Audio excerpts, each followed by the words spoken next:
I'm Logan. I'm 19 years old and I'm studying to be a doctor. I'm from Texas, but now I live in New York City for college. My parents are in Dallas, where my dad works as a surgeon at a university hospital, and my mom stays home. After high school, I moved to New York and I've been on my own for about 4 months now, since July. My dad's work inspired me to study hard and get into medical school. But since coming here, I haven't had the typical college experience I hoped for. I've been focused on my studies, which is important, but I also wanted to hang out with friends and join clubs. Unfortunately, money has been tight, so I couldn't do those things. My parents pay my tuition, but I have to pay for everything else like rent and living expenses. To make ends meet, I've been doing different jobs like tutoring, working at events, and even at a bar. But it's been tough. I often have to switch between shifts at different jobs just to get by each month. Weekends are when I try to earn the most money. I never really had a day off. It was tough both mentally and physically. I get sleepy during class, and when I come home late at night, I'm too tired to study. I'm worried I might fail my classes and have to repeat the year if things keep going like this. Studying should be my top priority, but I'm struggling to focus. I felt anxious and desperate, so I called my mom for some financial help, even if it was just a little. My dad is hardly ever home because he's busy with his job, so my mom handles the finances. I thought they could help because my dad earns well, but my mom said they couldn't afford to send extra money. Many of my friends get financial help from their parents, and I wished I had that too. Despite all this, I kept working hard at my jobs. The midterms came, but I hadn't studied enough, and as I expected, I had to retake some exams. After finishing the retests in early August, my summer vacation began. I'm planning to work a lot during this long break to earn as much money as possible. Once summer is over, I'll focus more on my studies. That means cutting down on work hours, which should help my finances. To save money, I've been eating cheap foods like instant noodles, bread, and discounted meals.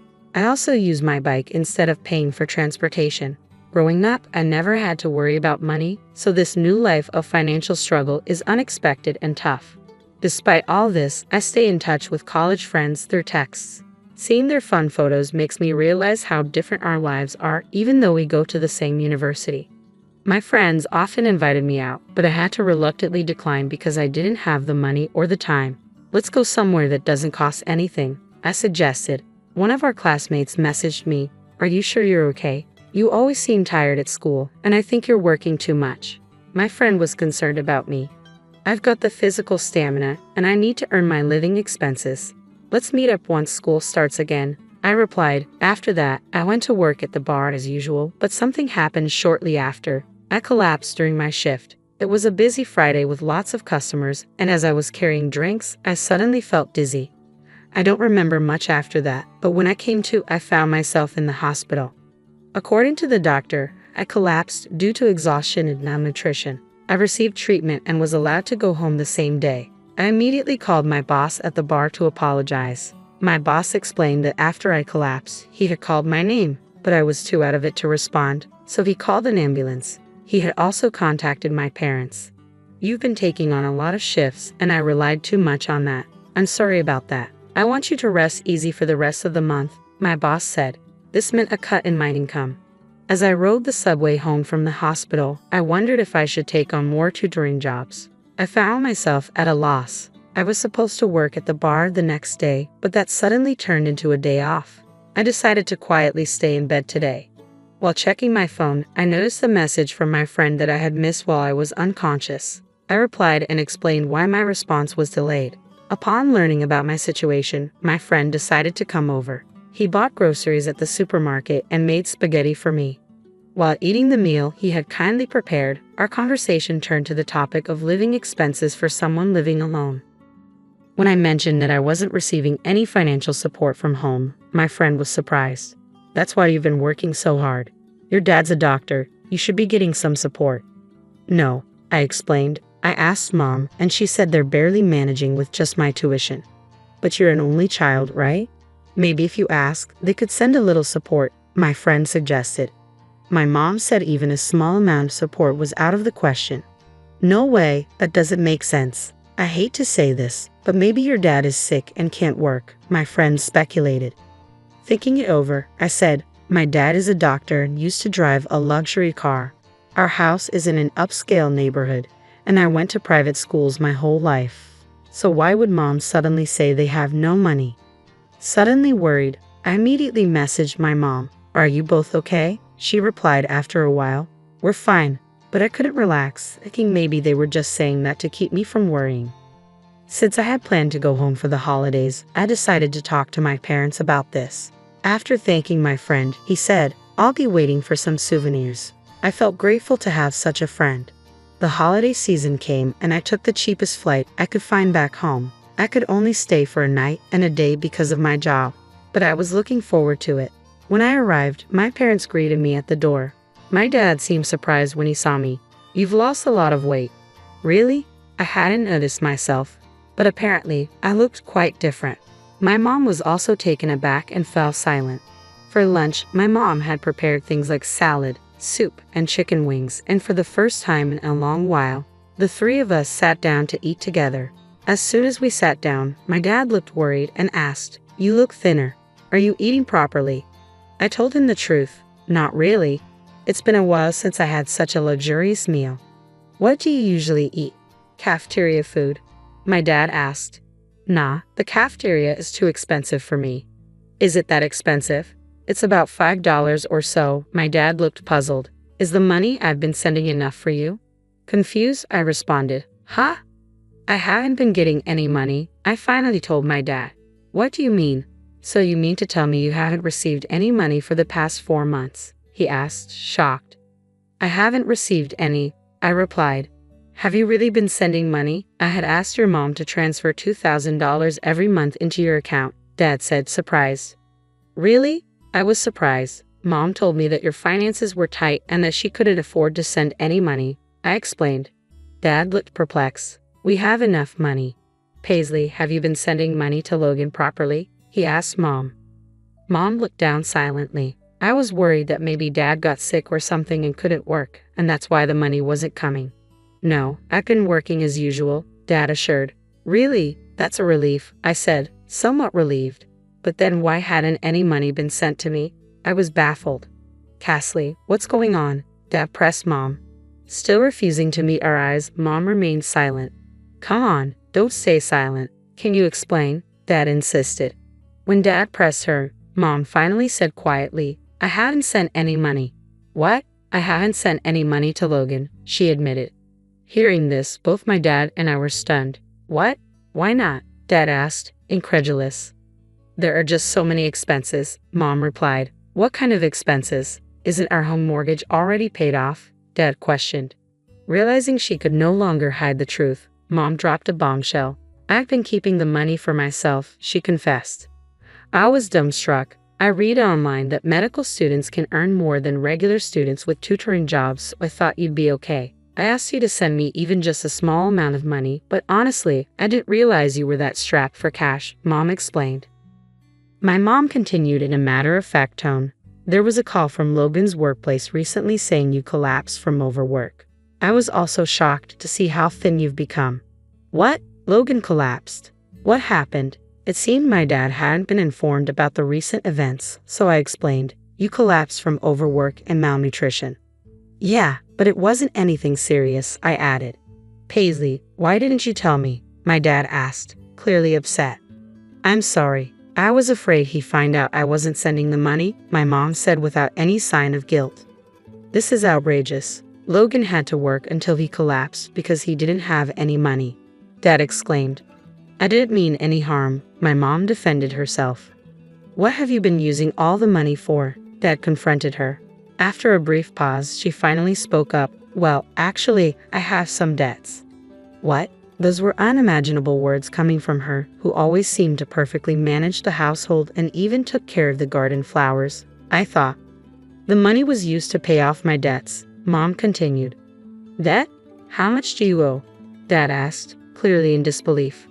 Mom, still looking down, said quietly, about $100,000. $100,000. I was shocked by the amount. My dad sighed deeply. Why do you have so much debt? I got into gambling, Mom confessed. Basically, I had gotten myself into gambling debts without our knowledge. Why would you even start something like that? Dad asked, holding his head in his hands. About 2 years ago, I started gambling just to kill time. I won some money and it felt really good at first. I only used small amounts, but going to the casino became a habit, and I started betting more and more. I couldn't stop, and it led to that amount. I had never gambled, so I couldn't understand why she couldn't stop. Yes, I kept trying to win back what I lost, but I ended up losing more often than winning. I even dipped into our savings, she admitted. So you've spent more than just the debt amount? Dad yelled at her. How much of our savings did you use? He demanded. About $30,000, Mom confessed. I stopped withdrawing more because I thought you would find out. She looked like she was about to cry. If you'd talked to me about it earlier, it might have been better. With that amount, you could have worked part-time and paid it back little by little, right? Dad said. I absolutely don't want to work part-time, she said emphatically. Get a grip. You racked up the debt yourself. He was visibly angry.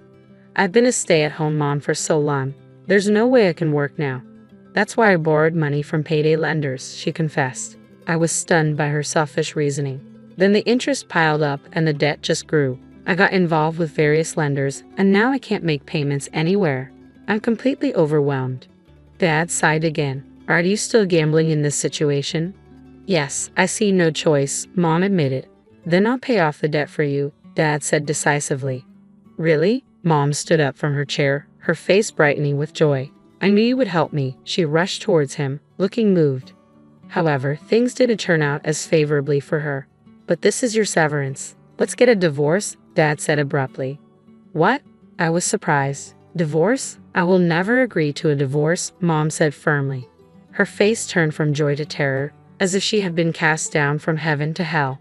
You continued gambling even knowing Logan was struggling, right? You kept borrowing money, endangering the family, Dad pointed out. That's true, but I can't continue as a family with a wife who prioritizes gambling over her son, he insisted. No way, she finally burst into tears. I'll never gamble again. Please forgive me, she pleaded. But he seemed resolute. Your gambling is likely an addiction. You'll need to see a psychiatrist and undergo long-term treatment. It's not uncommon for people to relapse into gambling during treatment. I'm not addicted. I can stop anytime, she protested. No, if this continues, we could all end up destitute. I have to separate, not just for my sake, but to stop burdening Logan any further. I'll stop from tomorrow, she insisted, but she did not seem to grasp the severity of her inability to stop gambling. I was deeply anxious about the amount of debt and my mom's pathological gambling behavior. In exchange for paying your severance, there will be no division of assets, my dad stated. What? I can't agree to those terms. If you don't pay back the debt, they might seize your account. She fell silent. I never imagined coming home after a long time would lead to this situation. I was just unsettled by my parents fighting. No, Dad, don't you think we can hold off on deciding about divorce? Maybe take some time to cool off and think it over, I suggested. I'm sorry, Logan, but that's not possible, he said calmly. I thought he might have decided on divorce in a fit of despair, but that doesn't seem to be the case. Lunch ended in a heavy atmosphere, and I went to my room. I lay down on the sofa, but I could still hear my parents arguing. It wasn't much of an argument. My mom was hysterically screaming, and my dad responded firmly. I got so fed up with college and home that I just went to sleep out of frustration. The next morning, my mom looked awful, probably from crying all night. I had planned to stay at home a bit longer, but the oppressive atmosphere made me decide to leave early. My dad drove me to the airport. Logan, I'm sorry for all the trouble I've caused, he apologized to me. No, it's not your fault, Dad. I'm grateful for the chance to attend medical school, I reassured him. I'll start transferring an allowance directly to your account from now on, so don't worry, he said. Yeah, thanks, Dad. It really helps, I replied.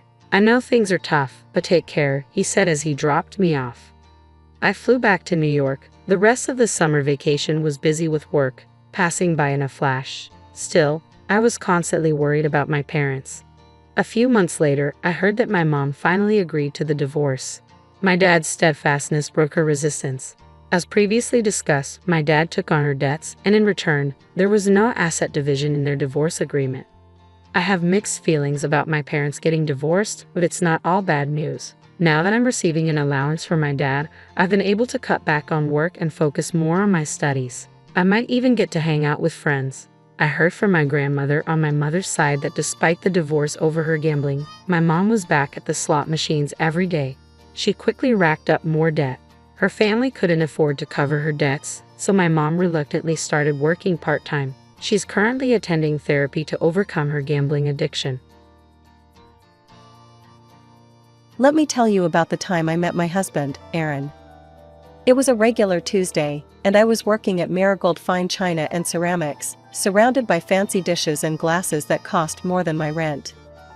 The bell above the door jingled, and in walked a guy who seemed pretty out of place with his casual jeans and a t-shirt that looked like he might have worn it to a concert or something. "Hey, need a hand finding something?" I asked, tucking a strand of hair behind my ear as I approached him. He turned around, and yeah, he was kinda cute, not that I was looking. Yeah, thanks. It's my mom's birthday, and she's big on teapots and all that. I don't know where to start.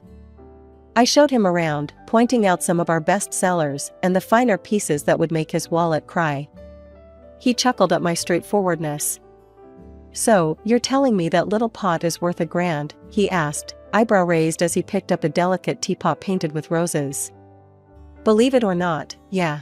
It's hand-painted, limited edition," I explained, watching him carefully replace it. We spent a good half-hour chatting as we walked through the aisles. He had a good sense of humor, making jokes about how a single plate cost more than his weekly groceries. "I'm Aaron, by the way," he said, extending his hand. "Elise," I replied, shaking his hand. "So, Aaron, picked any favorites yet?" He nodded towards a set with gold trim and a subtle floral pattern. "That one? It's beautiful, and I think my mom would love it." "Does it come with a don't break me guarantee?" I laughed, shaking my head. "Afraid not. But it does come with a pretty fancy box." While I wrapped up his purchase, he glanced at his phone, then looked up at me. "Hey, this might sound weird, but can I have your number? You've been really helpful, and, I don't know, maybe I could get your advice on something else?" "Like what? More teapots?" I joked, handing him his bag. "Or maybe just a cup of coffee," he countered with a smile. I wrote down my number, still thinking he was just being polite. Guys like him didn't really go for girls like me, ones who spent their days selling overpriced china to people who had too much money. But the next morning, he called. The coffee date with Aaron wasn't just coffee. Turned out, the guy had a knack for making me laugh, and before we knew it, we were grabbing dinner instead of just a caffeine fix. "So, Elise, tell me something. How does someone with a no-bullshit attitude end up selling fancy plates to rich folks?" Aaron asked as he sipped his coffee, watching me over the rim of his cup. I shrugged, poking at my salad. "Gotta pay the bills somehow. Plus, it's kind of fun watching people freak out over which set of plates will impress their snooty friends more." He laughed, that hearty kind of laugh that made you want to join in. "Fair enough. You're pretty down to earth. I like that." The conversation flowed as easily as the coffee. We talked about everything, movies, books, our crazy families. He shared stories about his job as an architect, and I told him about my dreams of maybe opening a little cafe someday. "Wait, you cook?" he asked, eyebrows raised. "More like I bake. Cupcakes, pies, you name it.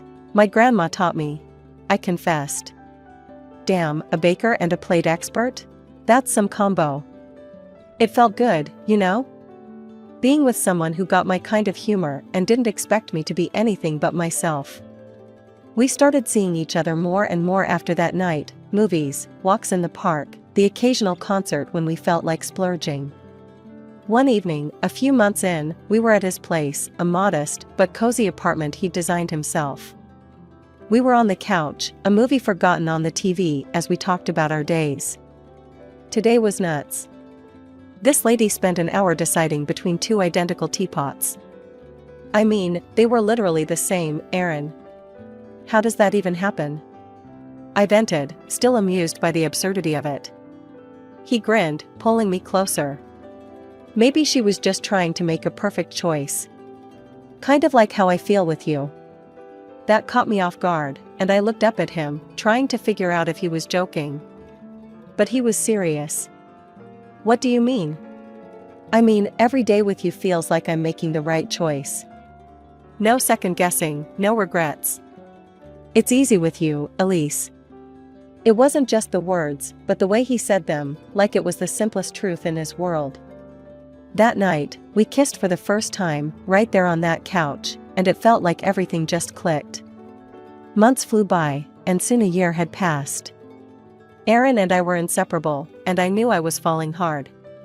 It was on our first anniversary that he surprised me. We went back to the same coffee shop where we'd had our first date. Elise, I've got something for you, he said, handing me a small, beautifully wrapped box. Inside was a key. I looked up at him, puzzled. It's a key to my apartment. I want you to move in, if you're up for it, he explained, his eyes searching mine for any hint of hesitation. I didn't need to think twice. Yes, I'd love to. And just like that, we started a new chapter together. Life with Aaron was as natural as breathing. He never made me feel like just a girlfriend, I was his partner, his equal. We had our moments, sure, like any couple. But even when we argued, it was never long before one of us was cracking a joke, breaking the tension. He loved my baking, always praising even my most disastrous attempts. Elise, you could burn water, and I'd still eat it, he'd tease, and I'd throw a dish towel at him, laughing. That's how it was with us. No pretenses, no drama, just two people who got each other, building a life together one day at a time. When Aaron proposed, it was simple, no big dramatic gesture, just us on the couch with a ring and him saying, "So, you want to make this official or what?" I laughed and said yes, 100 times yes. The wedding planning flew by, thanks mostly to his mom, Judy, who was a saint. She helped me pick out the dress, the flowers, everything. Aaron's dad, Mike, was seriously ill with cancer, but he was hell-bent on being there. "Wouldn't miss seeing you in that dress for the world," he joked with a wink that made me blush and laugh. The big day was a blur of smiles and tears. Mike, pale but smiling, managed to make it. Every moment felt like something out of a dream, except for Aaron's sister, Claire. She was there, all right, dressed to the nines, and looking like she'd rather be anywhere else. During the reception, I caught her eye, and she just rolled hers, whispering something to her husband who looked just as uncomfortable. It stung, but I wasn't about to let her ruin my day. After the wedding, things settled down. Or at least, they should have. I got on famously with Judy. We'd go shopping, walk around the neighborhood, or I'd just come over and help her around the house. It was during one of these days that Claire's true colors showed even brighter. One evening, we were all at Judy's for dinner. The house smelled like roast beef and the laughter was plenty, except from Claire, who seemed to have her nose turned up at everything. "Elise, dear, can you pass the salt?" Judy asked, her smile warm.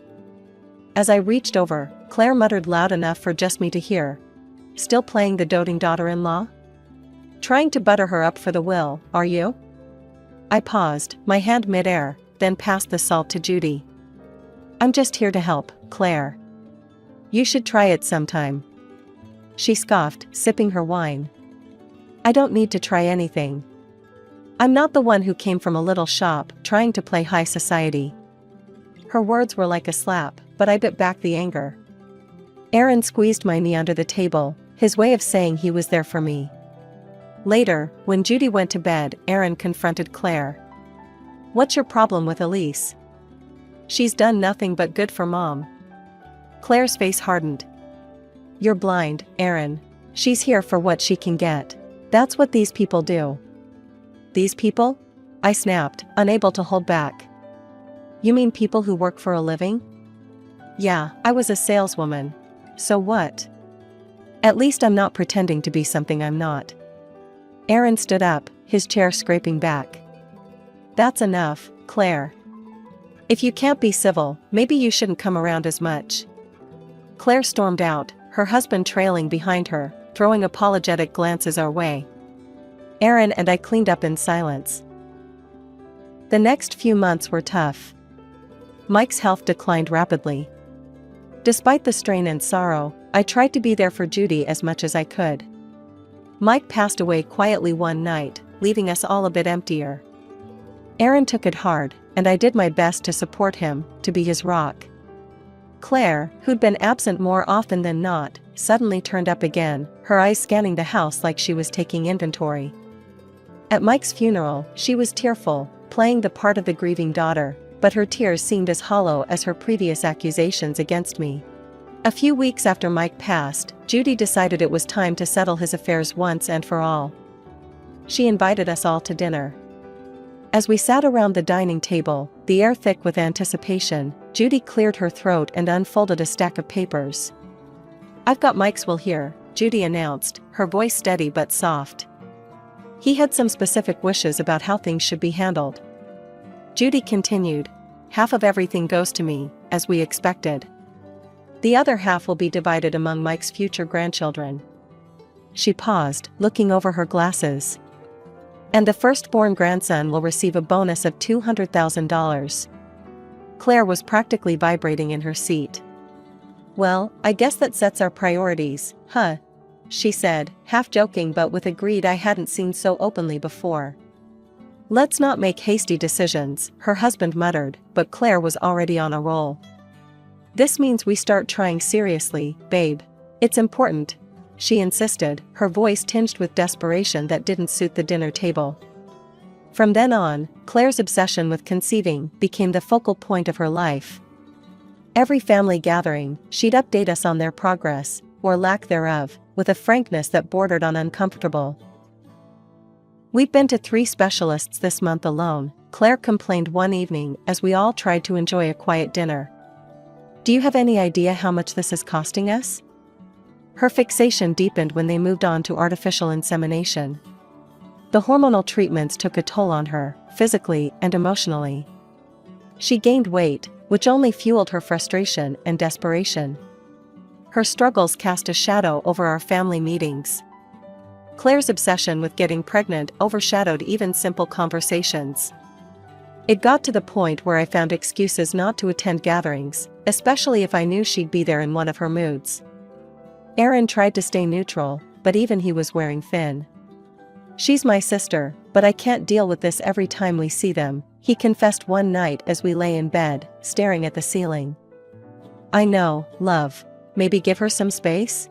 She's got a lot on her plate right now with all the treatments and pressure," I suggested, though I felt for Claire, her behavior made it hard to be around her.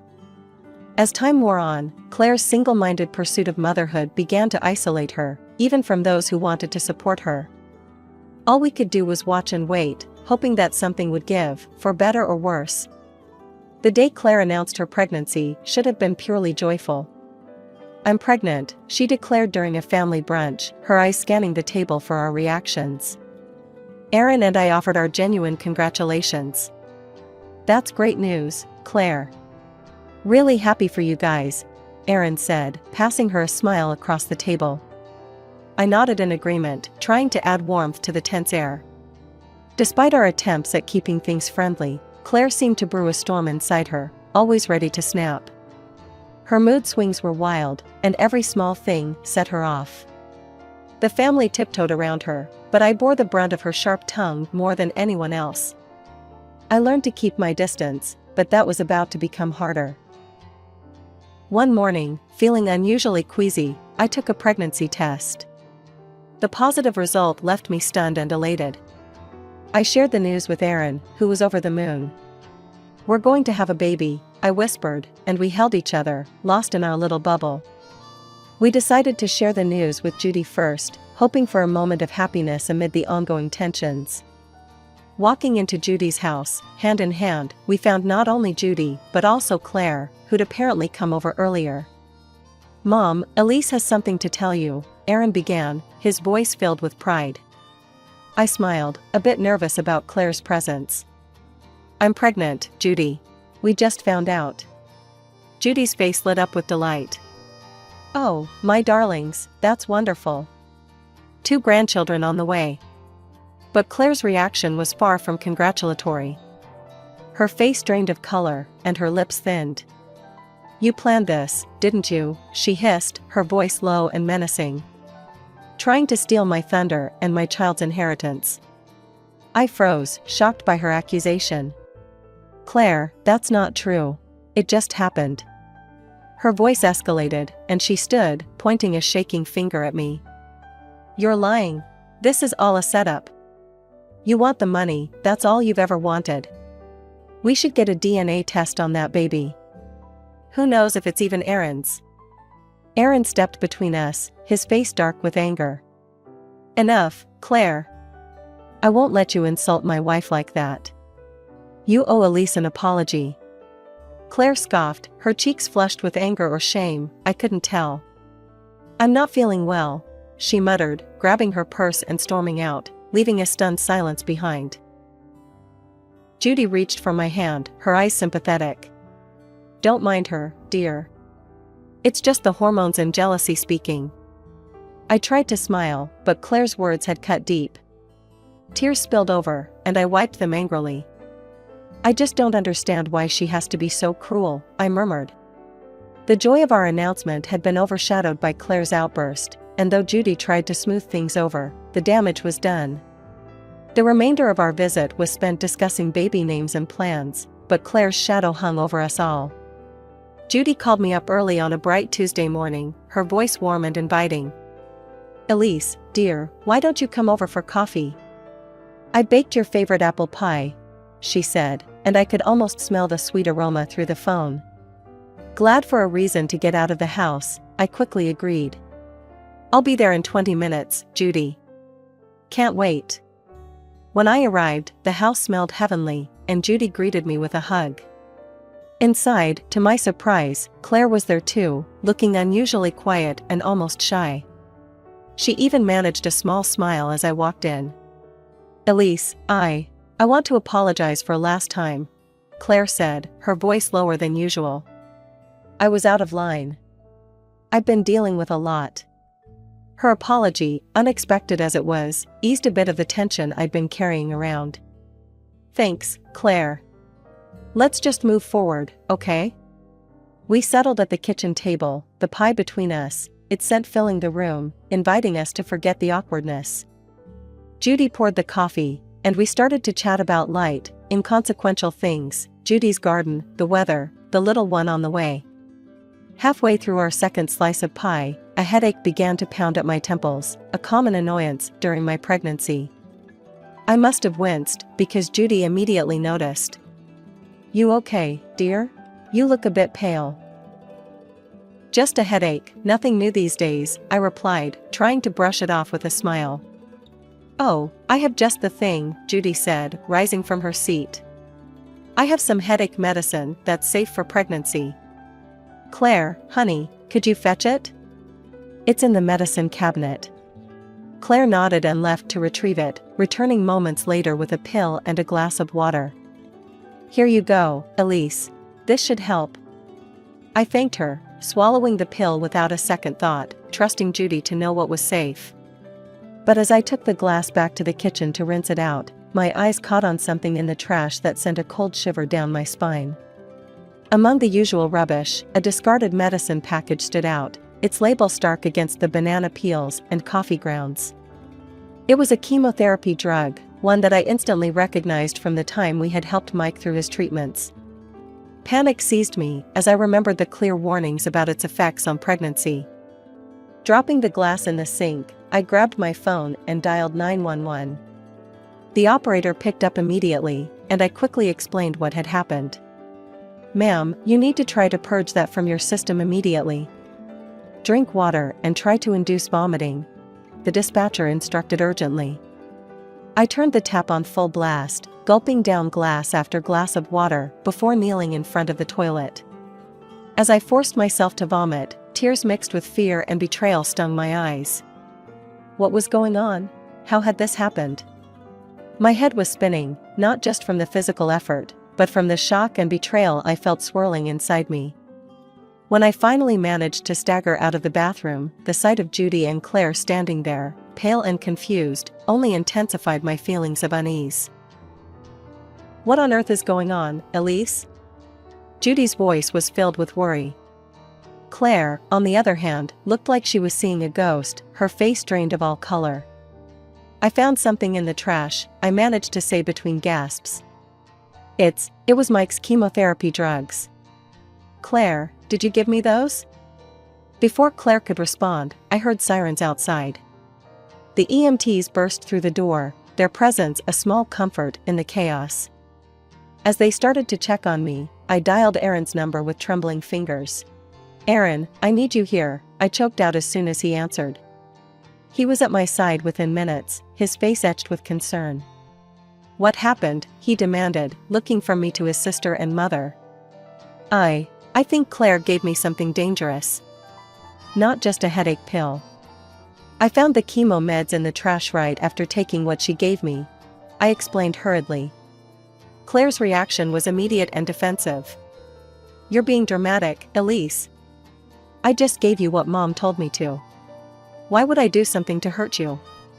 But her words didn't sit right with anyone, not with the evidence of the discarded medication packaging that was strictly for cancer treatment. Judy, struggling to keep up, finally said, "I told her to give you paracetamol, I swear." "Claire, please tell me you didn't. Why are we even discussing this? She's just trying to get attention." Claire interrupted, her voice rising in panic. That's when Aaron stepped in, his tone icy. "We're calling the police. We need to sort this out properly." Claire paled even further, if that was possible. "The police? Aaron, come on, think this through. She's making a mistake." But it was too late. Aaron had already dialed, and within moments, the police arrived, adding another layer of seriousness to the situation. They listened to our accounts, their expressions grim. "Ma'am, we'll need to take that package of medicine for fingerprints," one of the officers said after I pointed out the trash where I had seen the discarded drugs. Claire seemed to shrink with every word the police said, her earlier bravado draining away as quickly as her color. Meanwhile, the ambulance team decided I needed to be at the hospital for a thorough checkup and possibly more treatments to ensure no residue of the harmful drug was left in my system. It was a surreal couple of days following the hospital scare. Sitting in the living room, still trying to wrap my mind around the recent events, the phone rang. Aaron answered it, his face tightening as he listened. When he hung up, he looked at me with a mix of relief and sorrow. "They arrested Claire," he said quietly. "Her fingerprints were all over the medication package." I felt a chill run down my spine. "What did she say?" "She claimed she'd touched those meds before, just moving them around in Dad's room," Aaron continued, rubbing his forehead in frustration. "But Mom told the police that wasn't possible. She said those meds were kept in a locked cabinet ever since Dad got sicker. Claire never had access until that day." A few days later, we found ourselves in a courtroom, the air thick with tension. Claire looked pale, her eyes darting around nervously. During the trial, the truth spilled out in the ugliest of ways. Under the pressure, Claire confessed. She admitted to trying to harm our unborn child to ensure her position in the inheritance queue. The courtroom was in shock. To make matters even more shocking, it emerged that Claire wasn't even pregnant. She had fooled everyone with a prosthetic belly, plotting to eventually adopt a child from another state to pass off as her own. Her deception ran deep, and even her husband was kept in the dark, told that their non-existent intimate life during her pregnancy was to protect the baby. Thankfully, the doctors confirmed that my quick actions had prevented any harm to our baby. Claire was found guilty and sentenced to 3 years in prison. Judy, with tears in her eyes, requested the court to adjust Mike's will, cutting Claire out completely. The judge agreed, and just like that, Claire's ties to her father's legacy were severed. Her husband, unable to stomach her betrayal, filed for divorce. Even Judy, who had always tried to see the best in her daughter, couldn't find it in herself to forgive Claire's actions. Months later, our lives took a happier turn.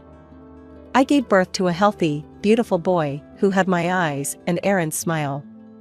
He was our miracle after a storm, a sign that life could indeed be beautiful. According to Mike's will, he received the promised $200,000, which we decided to save for his education. One morning, sitting back, I watched our son play, his laughter filling the room, a stark contrast to the darkness we had faced. Aaron wrapped his arms around us, a silent vow that as long as we were together, nothing could break us. Everything ended well, didn't it? I murmured, leaning back against him. It did, he confirmed, kissing the top of my head. It really did. And in that moment, I knew that no matter what came our way, the love of our little family would always be our strength. We had weathered the storm, and now it was time to enjoy the calm. I remember the day I met him like it was yesterday. College was buzzing with the start of a new semester, and there I was, an eager young thing with a sketchbook under my arm, dreaming of becoming a top-notch designer. Then there was him, Jake, all charm and big dreams, talking loudly about changing the world one election at a time. We clicked instantly, two ambitious souls, not a care in the world except our future. "Hey, you're in my intro to design class, right?" he had asked me, his grin wide as he caught up to me on the campus walkway. "Yeah, that's me," trying to make sense of it all, I shot back, a playful edge to my voice. "Jake, and I get it. But hey, if you ever need a study buddy or someone to run ideas by, I'm your guy." His confidence was something else, almost enough to make you forget he was just a student like me. From then on, it was us against the world. Nights spent over coffee and textbooks, him rambling about political theories while I doodled in the margins of my notes. We were a team, and nothing felt impossible. "I'm telling you, Anita, we're gonna make it big. You'll be designing national galleries, and I'll be right there, maybe as governor, making sure the arts get the funding they deserve," he'd declare on those long nights, his eyes shining with a mixture of ambition and naivety. "And what about kids? White picket fence?" I'd tease, watching his face. He'd wave a dismissive hand.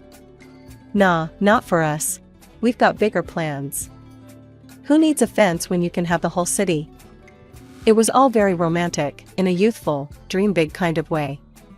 We married before graduation, a small ceremony with just a few friends and family. It felt right, like we were setting off on an adventure together, not just tying the knot. As newlyweds, we were unstoppable. Jake quickly moved up from an assistant to the governor's aide to the head of the Department of Parks and Recreation. It seemed every month brought a new accolade or a step up the career ladder for him. He was a natural, shaking hands and kissing babies, always in the spotlight. At home, it was different. "How was your day?" became our routine conversation starter. "Busy as hell. Meetings back to back." "What about you, babe? How's the design world treating you?" I'd shrug, keeping it light. "Oh, you know, just another day of picking colors and convincing clients I know best." He'd laugh, but his eyes were often distant, mine still at work. I didn't mind, I understood. We were both hustling, after all.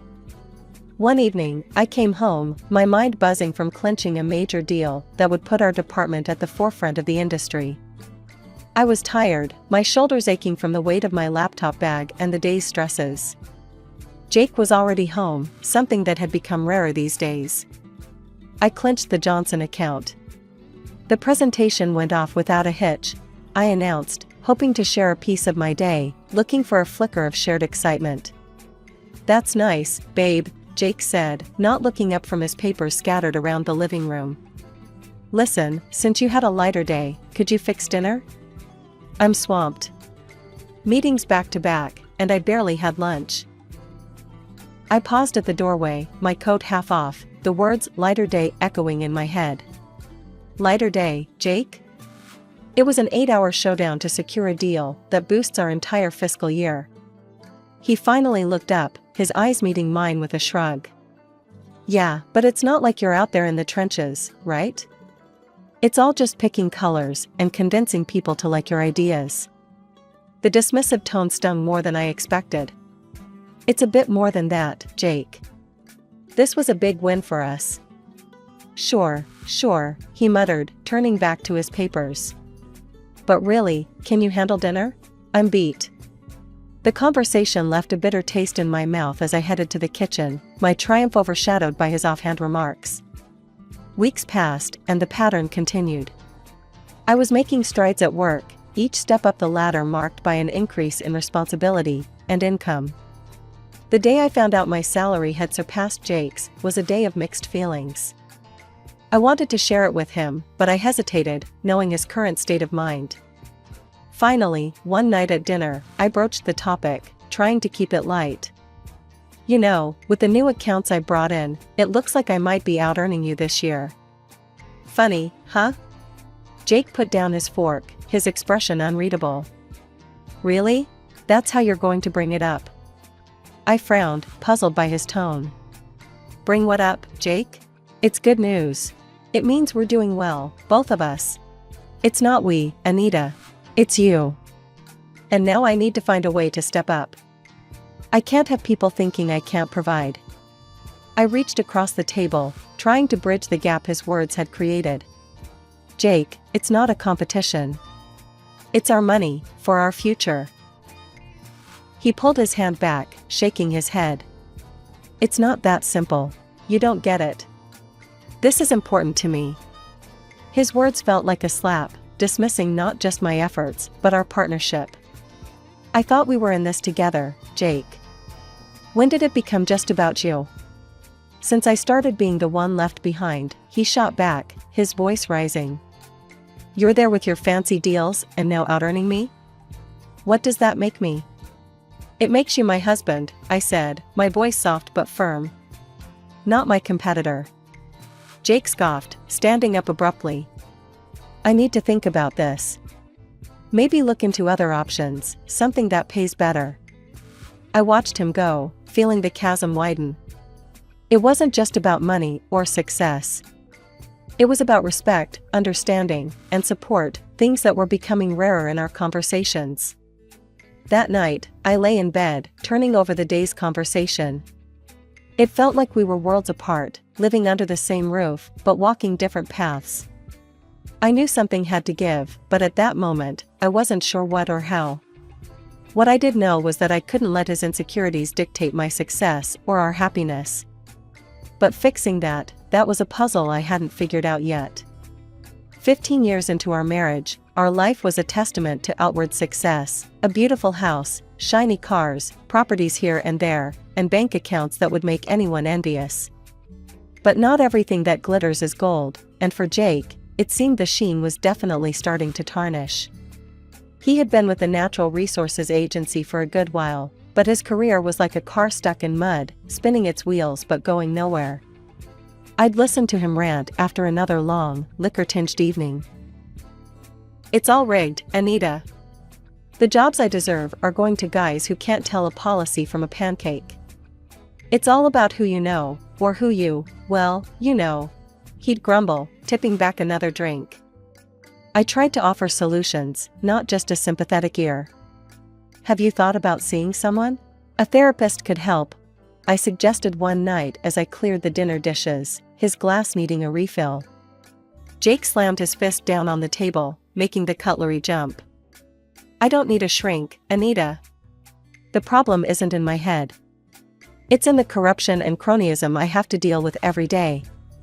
But maybe talking to someone could help you cope better, or even strategize how to get around those obstacles," I persisted, feeling the weight of his frustration as my own. "Just drop it, will you? I know my job. What I need is for the system to change, not my mindset." His anger was a wall I couldn't penetrate, no matter how I tried. So, I focused on what I could control, my own career. I was making waves, leading my team in international exhibitions, my designs becoming the face of major contracts. My opinion mattered at work, I was respected, and it felt damn good.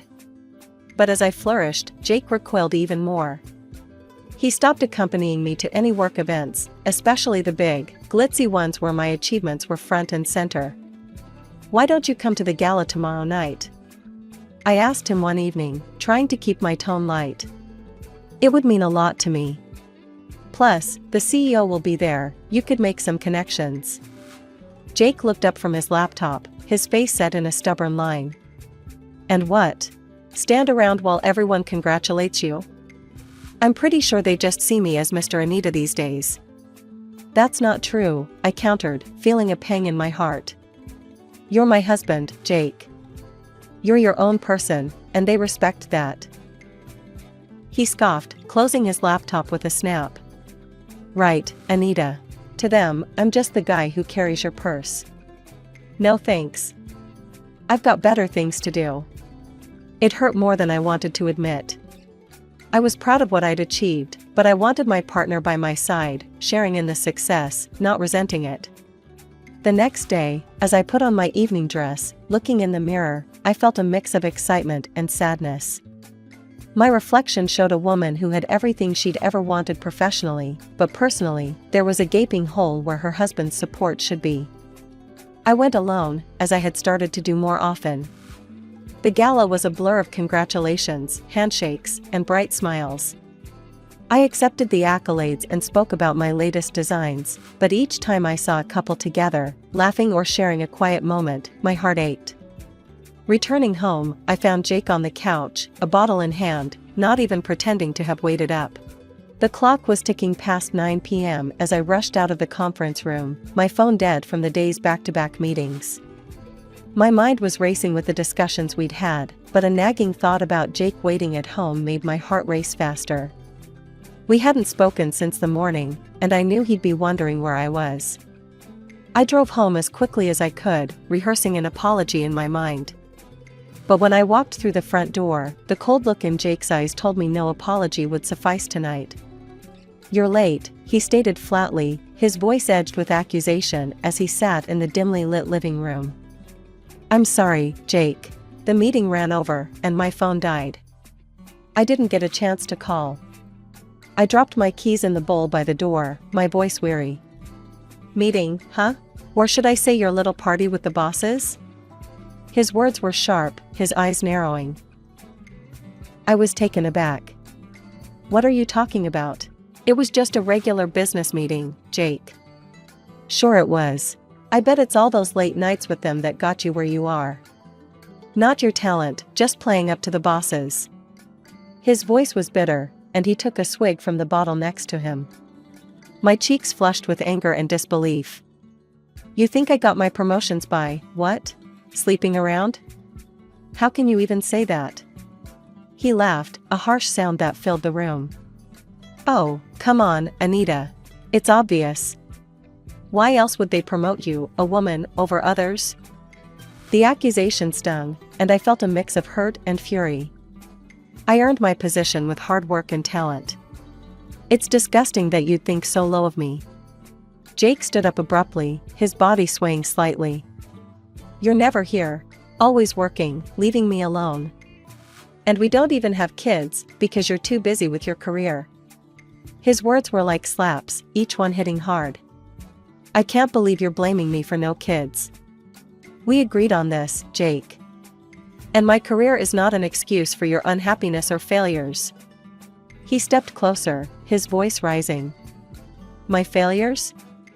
No, Anita, they're because I married someone who cares more about her job than her husband. You've ruined everything. I tried to keep my voice calm. Jake, this isn't us. We're both upset. Maybe we should talk about this in the morning when you're sober. No, I'm done. I need to be alone. He grabbed his keys and headed toward the door. Jake, wait. But he was already gone, the door slamming behind him. I tried calling him several times, but it went straight to voicemail. Alone in the house, I wandered from room to room, each one echoing with the ghost of earlier, happier times. I couldn't sleep, the couch cold and unwelcoming, his accusations replaying in my mind. The morning after Jake stormed out, I dragged myself to work. My eyes were red from a sleepless night, my mind swirling with the harsh words and the slam of the door echoing in my ears. I was on autopilot, nodding and smiling where needed, but inside, I felt like I was crumbling. Mid-morning, my boss called me into his office. I straightened my blazer and tried to compose myself, wiping away the last traces of tears. Anita, I've got something that might interest you, he said, his tone more upbeat than I could handle at that moment. How would you like to head our new project in Milan? It's a big opportunity, international exposure, leading a team. I thought of you immediately. Milan. Italy had always been a dream, one of those places I'd promised myself I'd visit, one way or another. Under different circumstances, I would have jumped at the chance, no second thoughts. That sounds incredible, sir, I managed, a genuine smile breaking through the fog of my sadness. It's actually a dream of mine to work in Milan. Great. I knew you'd be excited. Think it over, and let me know your decision. Returning home, I found Jake sitting at the kitchen table, looking sober but somber. The air between us was thick with unsaid words. I hesitated at the doorway, then decided to breach the silence. Jake, we need to talk. I was offered a major project today. It's in Milan, I began, watching his reaction closely. He looked up, his face hardening. Milan, huh? And what, you're just going to go? It's a big deal for my career, Jake. It could change everything for us, for me. I want to take it. I tried to keep my voice steady, assertive. Us? There's no us in this, Anita. It's always about you and your career. His voice rose, a bitter edge slicing through the quiet of the kitchen. I'm still the same person, Jake. I'm still your wife. Why can't you see this as something good for both of us? I pleaded, hoping for some sliver of understanding. There is no both of us if you choose to go to Milan. It's me or the job, Anita. Decide. His ultimatum hung in the air, stark and cold.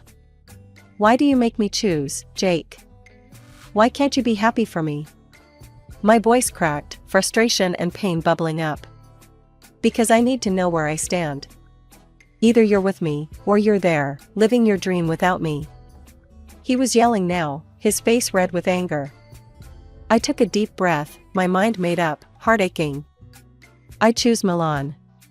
I have to do this, Jake, not just for my career, but for myself.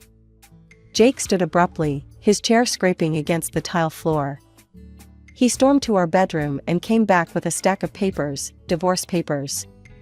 Slamming them down on the table, he met my eyes with a cold finality.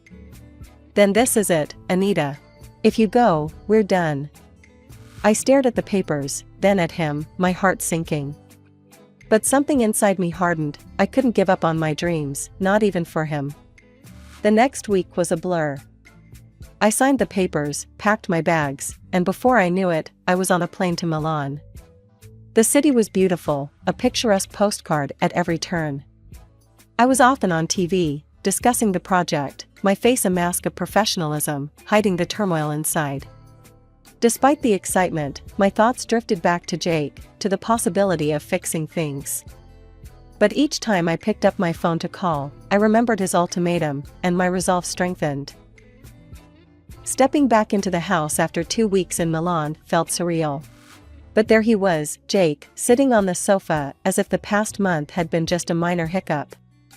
Anita, you're back. Come here, he said, rising from the couch with open arms, a forced smile plastered across his face. I approached, but kept my distance, the memories of his ultimatums and threats too fresh to allow any closer. Jake, we can't just pretend nothing happened. You gave me an ultimatum, remember? Me or the job? He waved a dismissive hand, his voice light. Oh, that. I was just stressed, you know? But I've had time to think, and I'm willing to start over. I'm ready to forgive you, as long as you agree to make some changes. My eyebrows shot up. Forgive me? For what, exactly? For following my career? And what changes are you talking about? Jake's expression hardened slightly. You know, Anita, quit your job, focus on us. If you'd just listen and do as I say, we could go back to how things were.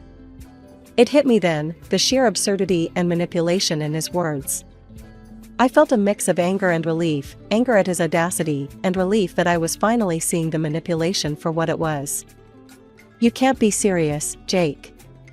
You're asking me to give up everything I've worked for. You know I can't do that. He laughed, a tight, cold sound. It was worth a shot. But I thought you'd see sense. Guess I was wrong. I reached into my bag, pulling out the divorce papers, the ones he had thrown at me before I left. "I signed these, Jake.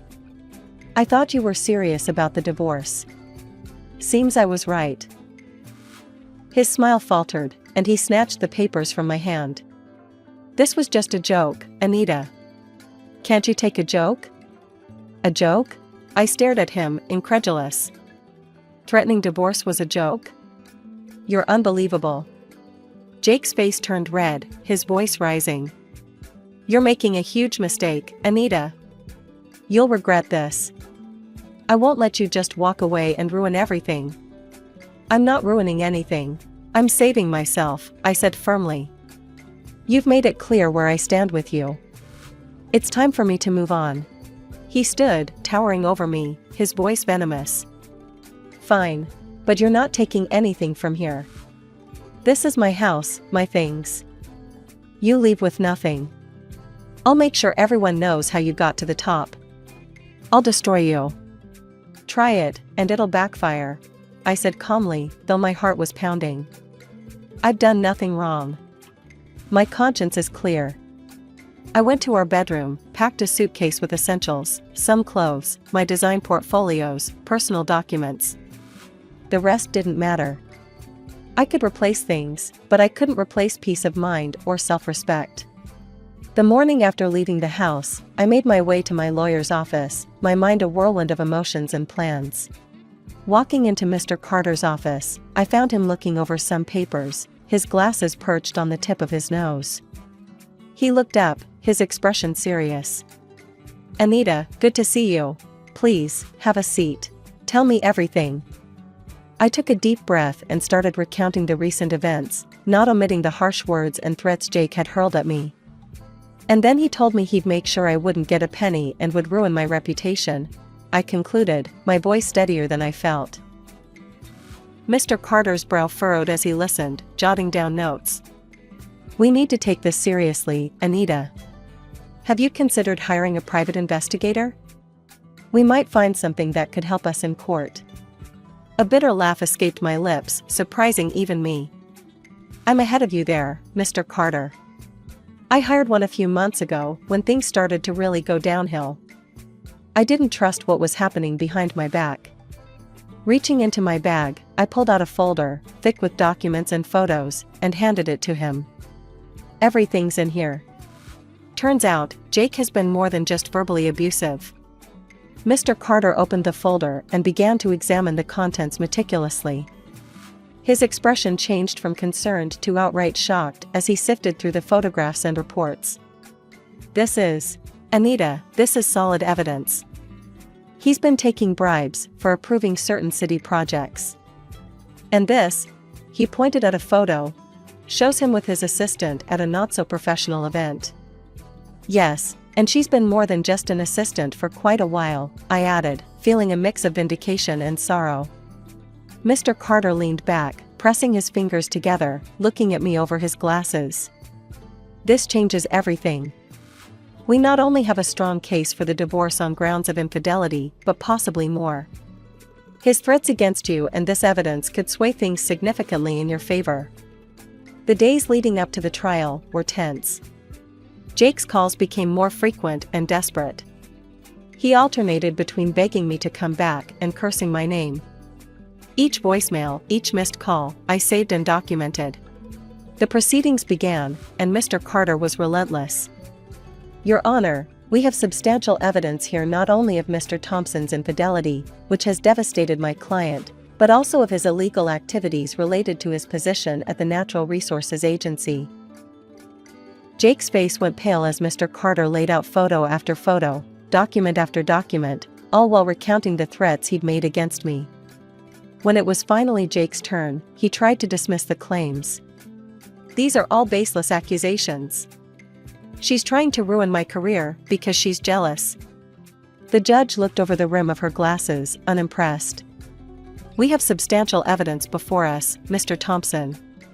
Can you explain these transactions and these photographs?"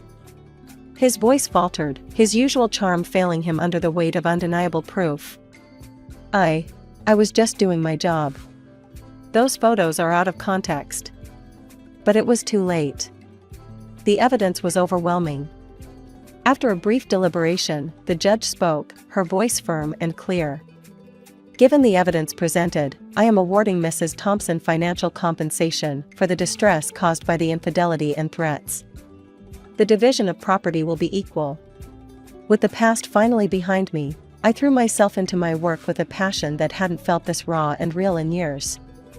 Before I knew it, my dedication paid off. I was offered the position of creative director. It was a dream come true, a position I had eyed for years. I was out celebrating this new chapter at a cozy little bistro downtown with my closest friend, Laura, when my phone buzzed. The screen showed Jake's name, a sight that no longer caused my heart to skip in dread. "Ugh, it's Jake," I muttered, showing Laura the phone. "Are you going to answer it?" she asked, her eyebrow raised in that all too familiar, "Are you serious?" look. Curiosity got the better of me, and I answered. "What do you want, Jake?" "Hey, Anita. I've been thinking. I realized I made a huge mistake. Can we meet?" "I'd like to talk about maybe starting over." Jake's voice came through the speaker, a mix of desperation and something that sounded feebly like sincerity. I couldn't help it, I burst into laughter. It wasn't a joyful sound, more of a "can you believe this guy" kind of laugh. "Start over? Really, Jake? After everything?" "It's all changed, Anita. I got fired. She took everything, even the job. And now, she won't give back the gifts either. I'm left with nothing."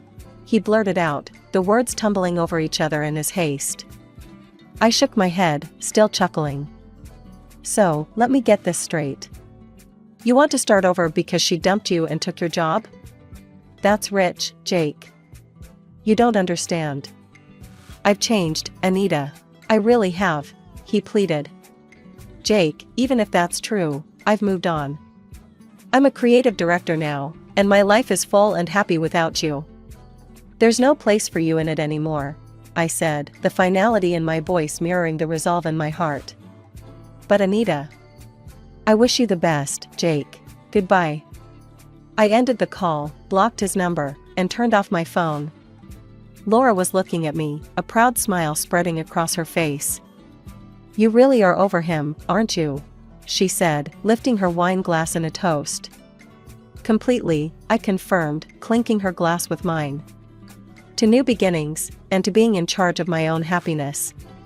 The next day, feeling empowered and in need of companionship that asked for nothing but love in return, I decided it was time to expand my little family. I went to the local shelter, where a scruffy terrier mix caught my eye. He was a little older, a bit rough around the edges, much like me. It felt right, adopting him. I named him Buddy, a friend who I knew would offer loyalty without conditions. Life was good. It was real, it was mine, and it was filled with possibilities. I had made it through the storm, and now, I was not just surviving, I was thriving. My name is Erica, and this is the story of how my life turned upside down in ways I never could have imagined. For over a decade, I'd been happily married to my husband, James. We had what I thought was a rock-solid relationship built on trust and mutual respect. I worked as a remote French tutor, a job I enjoyed despite its modest pay. James came from a well-to-do family, but that never mattered to us. His parents, however, were a different story. Richard, my father-in-law, was an influential executive director at the local hospital. His wife, Margaret, busied herself with various charitable foundations. From the moment James introduced me, they made it clear they didn't approve of me. James had a brother, Michael, who was married to Emily. They had a 13-year-old daughter named Lily. Unable to have children of my own, I doted on my niece, often taking her for weekends and outings. Emily and I had become close over the years. During one of our coffee dates, she confided in me about the family's wealth. "Erica, you wouldn't believe the amount of property and money Richard and Margaret have given Michael and me," she whispered, glancing around as if afraid someone might overhear. "We're talking millions." I raised an eyebrow, surprised. "Millions? Where did they get that kind of money?" Emily shrugged. "I try not to think about it too much. But sometimes I joke that we're secret millionaires who can't touch our fortune." I laughed along, but a nagging feeling settled in my stomach. Something about the situation felt off, but I pushed the thought aside, focusing instead on my family and my work. Life continued this way for years, a delicate balance of family dynamics and unspoken tensions. Then, tragedy struck. Michael and Emily were killed in a car accident, leaving Lily an orphan. The funeral was a somber affair, but something about Richard and Margaret's behavior struck me as odd. They seemed distracted, almost annoyed by the proceedings, as if they had more pressing matters on their minds than grieving their son. As we stood by the graveside, I overheard Margaret muttering to Richard, "We need to sort out the paperwork as soon as possible. This complicates everything." In the days that followed, I threw myself into caring for Lily. The poor girl was devastated, and I wanted to do everything I could to comfort her. After much discussion with James, I approached him with an idea. "Honey, what if we adopted Lily?" I suggested one evening. "She needs a stable home, and we love her so much already." James considered it for a moment before nodding. "I think that's a wonderful idea. Let's talk to my parents about it." The next day, James and I visited his parents' sprawling mansion to discuss our proposal to adopt Lily. As we sat in their opulent living room, I couldn't help but feel out of place among the antique furniture and priceless artworks. "Absolutely not," Margaret snapped as soon as we broached the subject. Her eyes narrowed as she glared at me. "Erica is not suitable to be a mother to our granddaughter. We will raise Lily ourselves." I was stunned by the vehemence in her voice. "But I've been a part of Lily's life since she was born," I protested. "James and I love her, and we can provide a stable home." Richard cleared his throat, his expression cold. "This isn't up for discussion. Lily stays with us." Margaret leaned forward, her voice dripping with venom. "Besides, we all know what this is really about, don't we, Erica? You're just after Michael's money. How convenient that you can't have children of your own, and now you want to swoop in and become Lily's guardian. Did you think we wouldn't see through your little scheme?" As we left the house, I felt a mix of anger and sadness washing over me. "I can't believe they'd accuse me of something so horrible," I said to James as we drove home. He sighed, keeping his eyes on the road. "I'm sorry, Erica. They're just protective of Lily. Give them time, they'll come around." But time didn't improve things.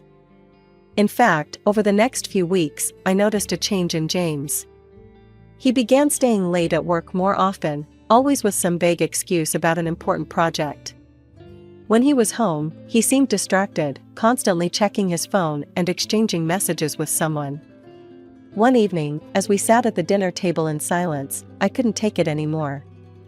"James, is everything okay? You've been so distant lately." He looked up from his phone, his expression hard. "It's nothing you need to concern yourself with," he snapped. I recoiled at his harsh tone. This wasn't like him at all. "I'm your wife," I said softly. "If something's bothering you, I want to help." "Just drop it, Erica," he growled, pushing away from the table and storming out of the room. Hurt and confused, I tried to focus on the one bright spot in my life, my relationship with Lily. I visited her at Richard and Margaret's house as often as I could, helping her with her French lessons and providing a sympathetic ear for her grief. One afternoon, as Lily and I sat in the sunroom working on her conjugations, I overheard Richard and Margaret arguing in the next room. Curiosity got the better of me, and I found myself straining to hear their heated exchange. "We need to find a way to invalidate that trust fund," Richard hissed. $10 million, Margaret. 10 million that should be ours, not locked away for that girl. Margaret's voice was equally angry. "Don't you think I know that? I've got the lawyers working on it, but it's not going to be easy. Michael made sure everything was ironclad before he died." I felt my blood run cold. They were talking about Lily's inheritance, the money Michael and Emily had set aside for their daughter's future. And they wanted to take it for themselves. That evening, I rushed home, prepared to tell James everything I'd overheard. But as soon as I walked through the door, I knew something was terribly wrong. James was sitting in the living room, a stack of papers on the coffee table in front of him. "We need to talk, Erica," he said, his voice devoid of emotion. I approached James cautiously, the urgency of what I'd overheard momentarily forgotten. "James, what's going on?" He didn't meet my eyes as he pushed the stack of papers towards me. "I want a divorce, Erica." The words hit me like a physical blow. I stumbled back, gripping the edge of the sofa for support. "What? Why? James, I don't understand." James finally looked up at me, his eyes cold and unfamiliar. "I've met someone else. She's beautiful, intelligent, and from a good family. Everything you're not." Before I could respond, he pulled out his phone and showed me a picture. A stunning brunette smiled back at me, her arm draped possessively over James's shoulder. They looked happy, intimate. "This is Amanda," James said. "We've been seeing each other for a while now. I need you to sign these and leave. Tonight." Tears blurred my vision as I mechanically signed where he indicated. I felt hollow, as if someone had scooped out my insides and left me an empty shell. "What about the house? Our stuff?" I asked, my voice barely above a whisper. James waved dismissively. "We'll sort out the division of property later. I don't have time for that now. Just pack what you need for a few days and leave the rest." I nodded numbly and headed to our bedroom, no, his bedroom now, to pack a bag. As I threw clothes haphazardly into a suitcase, I heard the front door open. "James? Are you home, darling? Did you get rid of her?" It was Margaret's voice, sickly sweet in a way I'd never heard before. "Yes, Mom," James replied. "Erica's packing now. She'll be gone within the hour." Margaret clapped her hands together. "Excellent. You must bring Amanda to dinner tomorrow. Your father and I are dying to meet her properly." I retreated to the bedroom, feeling sick. How could they be so callous? So cruel? I finished packing in a daze, my mind reeling from everything that had happened. When I came downstairs with my suitcase, Margaret was still there. She didn't bother to hide her triumphant smile. "Erica, dear," she said, her voice dripping with false sympathy. "I'm so sorry things didn't work out between you and James. Besides, don't bother coming around to see Lily anymore. It's best if you make a clean break." With those final, cutting words ringing in my ears, I stepped out into the night. The door closed behind me with a finality that seemed to echo the end of my married life. I found myself at a nearby hotel, checking in for the night in a fog of disbelief and pain. As I lay in the impersonal hotel bed, staring at the ceiling, I tried to make sense of how my life had fallen apart so quickly. The next morning, operating on autopilot, I found a small apartment to rent. It was nothing like the home I'd shared with James, but it would do. I threw myself into my work, teaching French lessons online from morning till night, anything to keep my mind occupied. A week after moving into my new apartment, my phone rang. It was Lily. My heart leapt at the sound of her voice. "Aunt Erica," she said hesitantly. "Are you okay? Grandma said you and Uncle James split up." I swallowed hard, trying to keep my voice steady. "I'm okay, sweetheart. These things happen sometimes.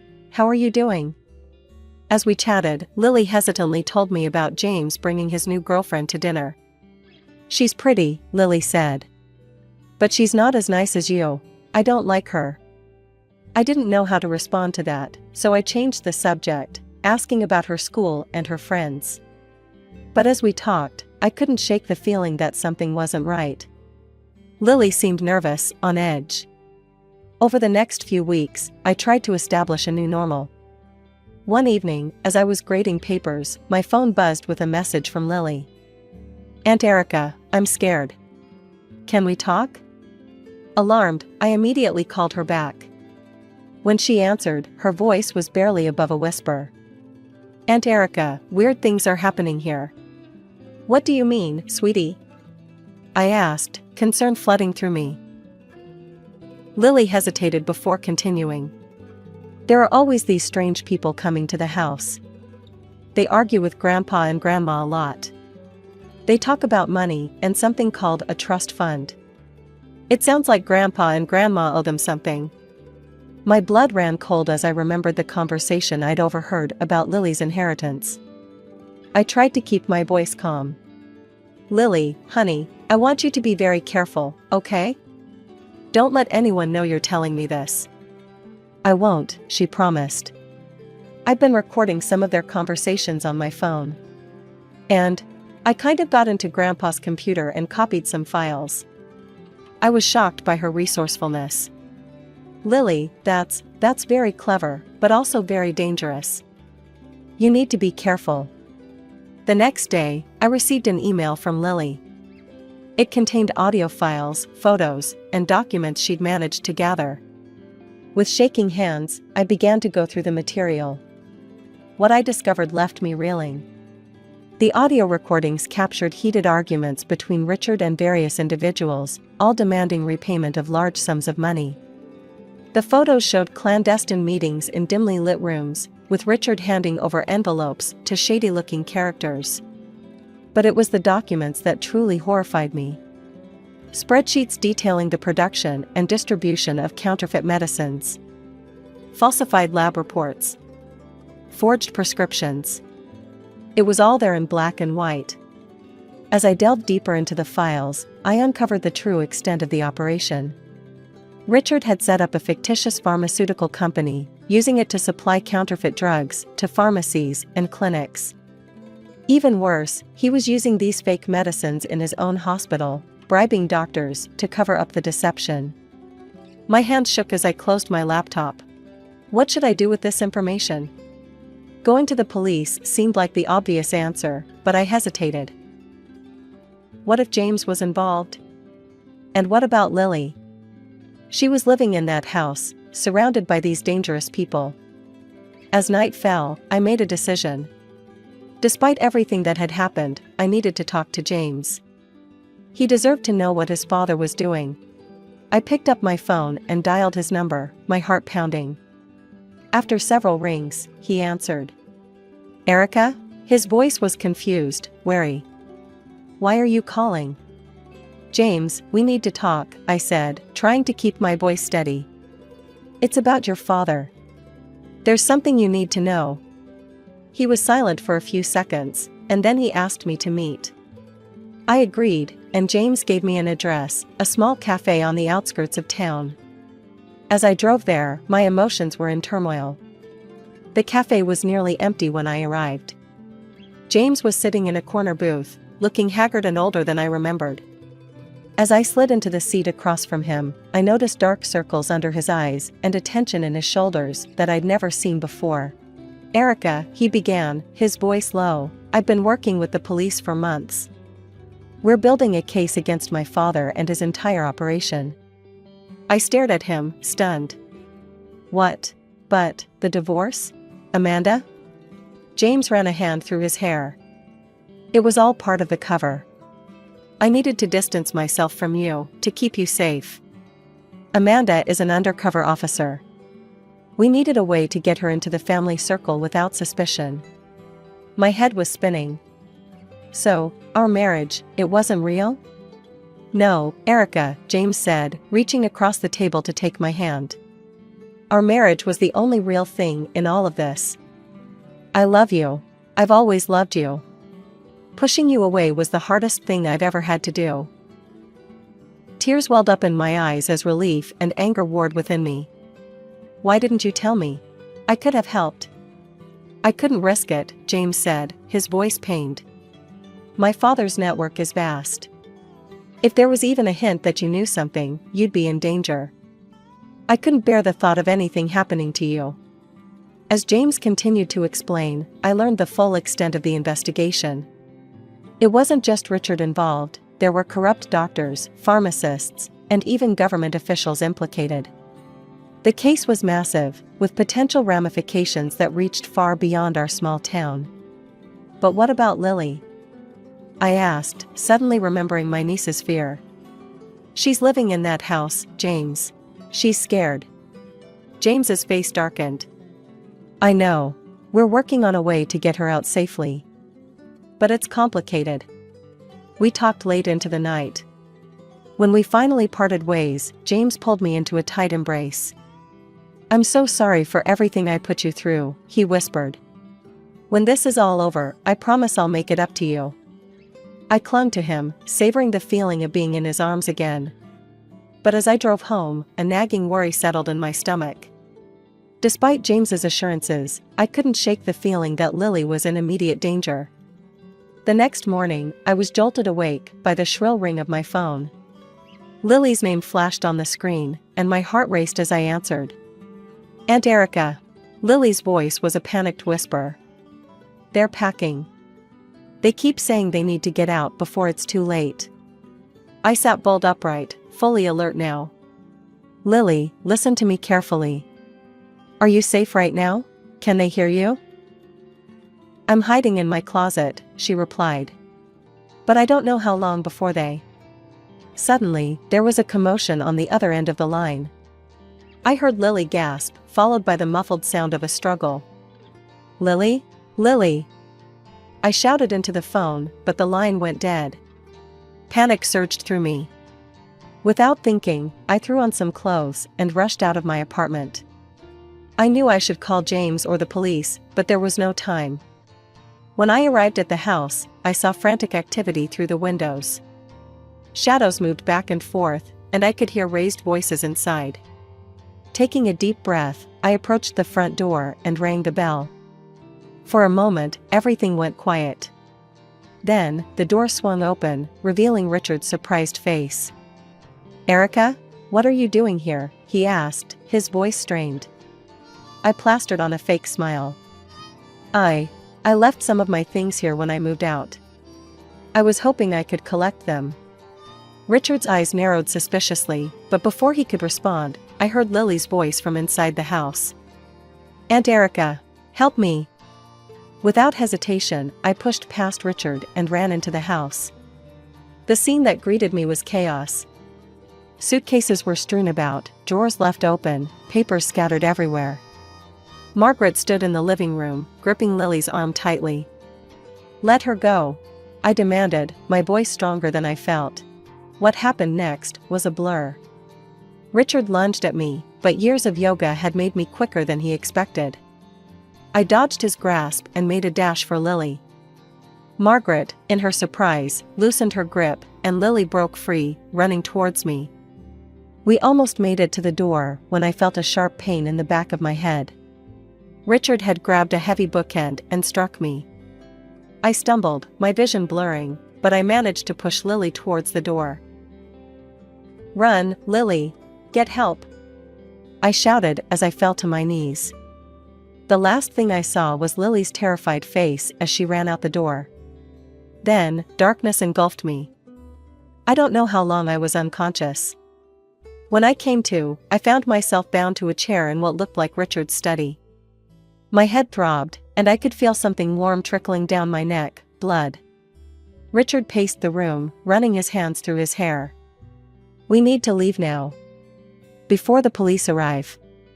What about her? Margaret gestured towards me. Richard's eyes met mine, and I saw a coldness there that chilled me to the bone. We can't leave any loose ends. Suddenly, we heard the distant wail of police sirens. Richard and Margaret froze, panic etched on their faces. It's too late, Richard muttered. We need to run, now. As they rushed to grab their belongings, I struggled against my bonds.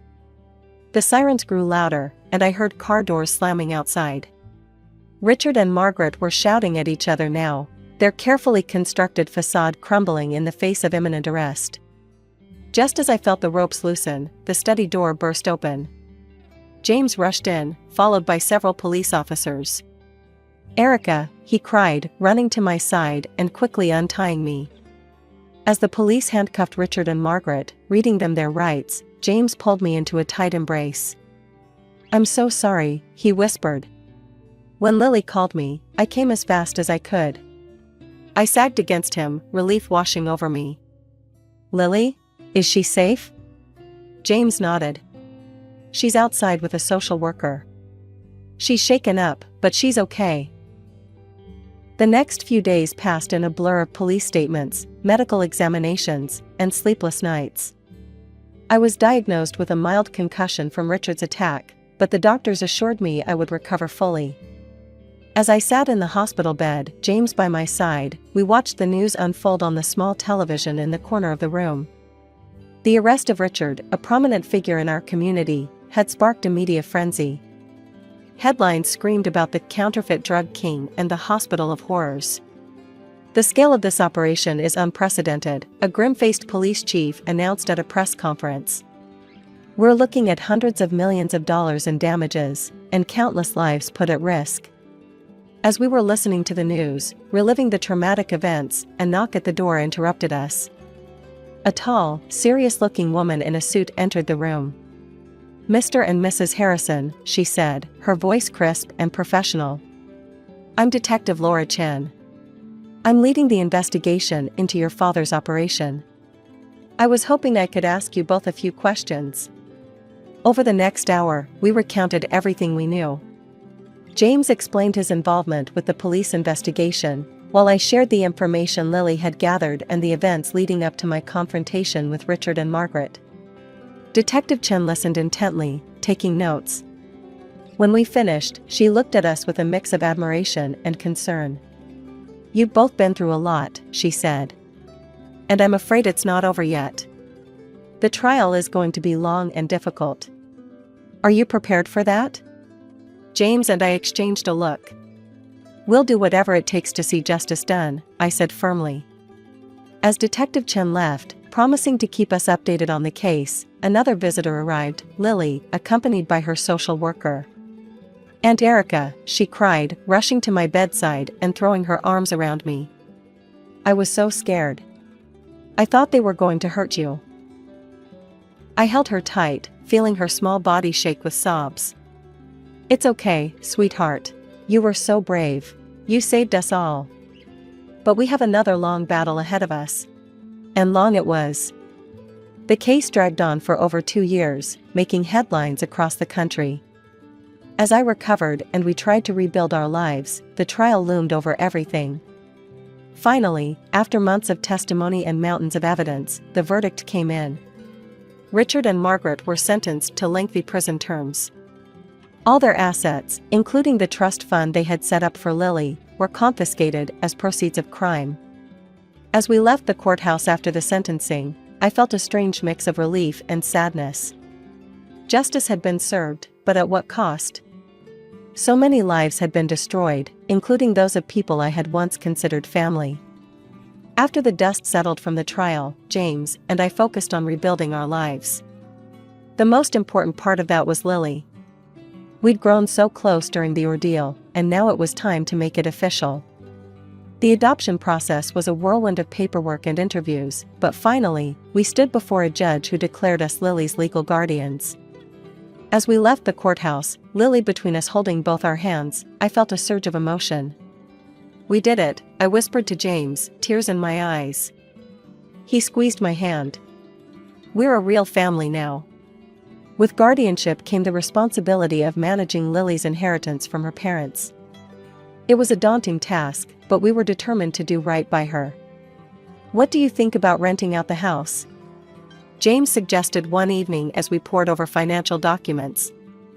I nodded. "Good idea. We can put the rent money into a savings account for her college fund." We threw ourselves into the task, finding reliable tenants and setting up a separate account for Lily's future. It felt good to be planning for her future, to be giving her the stability she deserved after everything she'd been through. As we settled into our new normal, James approached me one night with a nervous energy about him. "Erica," he began, taking my hands in his. "These past few years, they've been hell. But they've also shown me how strong we are together. I was wondering, would you marry me again?" I laughed, tears springing to my eyes. "Are you kidding? Of course I will." We decided on a small ceremony, just close friends and family. The day arrived, bright and clear. As I slipped on my bright blue dress, a color of hope and new beginnings, I felt a sense of excitement I hadn't experienced in years. Lily knocked on the door, already in her bridesmaid dress. "Aunt Erica? You look like a princess." I twirled for her, feeling light and happy. "And you look absolutely beautiful. Are you ready to go?" She nodded eagerly, taking my hand. As we walked down the aisle together, I saw James waiting for me, his eyes shining with love. It felt like our first wedding all over again, but better, because now we knew what we could overcome together. The ceremony was simple, but beautiful. As we exchanged vows, I looked out at our small gathering of loved ones, at Lily beaming beside us, and I knew that this was exactly where I was meant to be. At the reception, James pulled me close for our first dance. "How does it feel to be Mrs. Harrison again?" he murmured in my ear. I grinned up at him. "Even better than the first time." Later, as I watched Lily twirling on the dance floor with her friends, I felt a deep sense of contentment. Our path hadn't been easy, but we'd made it through. We were stronger for it. The next week, I was back at work, tutoring my French students online. Life had returned to a kind of normal, but it was a new normal, one filled with love, laughter, and the joy of our little family. I'm Eleanor, and I've been a doctor nearly as long as I've been Richard's wife. We had our ups and downs, but those 30 years flew by like they were nothing. Our house, big and cozy, was always filled with the sounds of life, especially when the boys were young. James and Oliver, our sons, were as different as night and day, yet they both brought their own kind of joy into our lives. Richard and I, both doctors, worked hard to build a comfortable life. We managed to buy a couple of apartments over the years, renting them out for some extra income. Life seemed set on a good path, until the day Richard came home looking pale and more serious than I'd seen in years. "Eleanor, we need to talk," he said, his voice grave as he dropped his medical bag by the door. "Had some tests done last week. The results, they came back. It's cancer, Eleanor." The months that followed were a blur of hospital visits, treatments, and endless waiting rooms. Richard fought hard, but the cancer was merciless. Watching the strongest man I knew wither away was torture. No amount of medical training prepares you for that. One evening, as we sat quietly in the living room, Richard took my hand. "Eleanor, if things don't go our way, you need to make sure everything's sorted with the boys. The will's all done. You'll be fine financially." Not long after, he was gone. The funeral was a somber affair. Family, friends, and colleagues, people came from all over to pay their respects. But it was the quiet at home after everyone left that hit me the hardest. Empty spaces Richard used to fill, his things just where he left them. It hurt to see, to remember. A few days post-funeral, I was in the kitchen trying to make sense of leftover food when James stormed in, his face all twisted up in worry and anger. Oliver trailed behind him, looking like he wanted to be anywhere but here. "Mom, we need to talk about Dad's will," James said, cutting straight to the chase as he always did. I sighed, setting down the cling film. "Yes, I know. Your father left everything to me. He wanted to make sure I was taken care of." James slammed his hand on the counter. "But what about me and Oliver? We're his sons. It's not right that we get nothing now." Oliver piped up, trying to smooth things over. "James, let's not jump into this so hot-headed. Mom's still grieving. We can sort this out without arguing." James shot him a glare. "Easy for you to say. You're not thinking about the future. I am." I leaned against the counter, feeling the weight of their stares. "Your father and I built this together.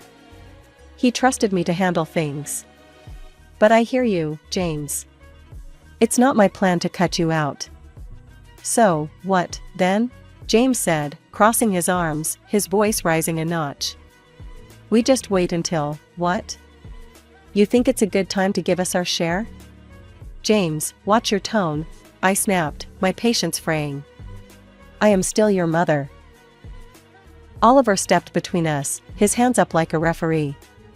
"Both of you, please. This isn't helping." "Mom, maybe there's a middle ground here?" I nodded, rubbing my temples. "Okay, Here's what we can do. The apartments your father and I invested in. The ones downtown? James interrupted. Yes, those, I continued, shooting him a look that told him to zip it for a minute. I was thinking, you each take one. They're yours to live in or rent out. And from the savings, let's say $25,000 each, to help you get started on whatever you need. James chewed on his lip, clearly doing the math in his head. And the rest of the stuff? The house, the money? That stays with me. For now. When I'm gone, it'll come to you, as per your father's wishes, I said firmly. James looked like he wanted to argue more, but Oliver nudged him. Let's think about this, man. It's a fair start. Mom's not leaving us in the cold. James finally nodded, tight-lipped. Fine. But I want this in writing, Mom. No more surprises. Of course, I agreed. We'll get everything documented properly. As they left the kitchen, I could hear Oliver hissing at James. Give her a break, will you? She's doing her best.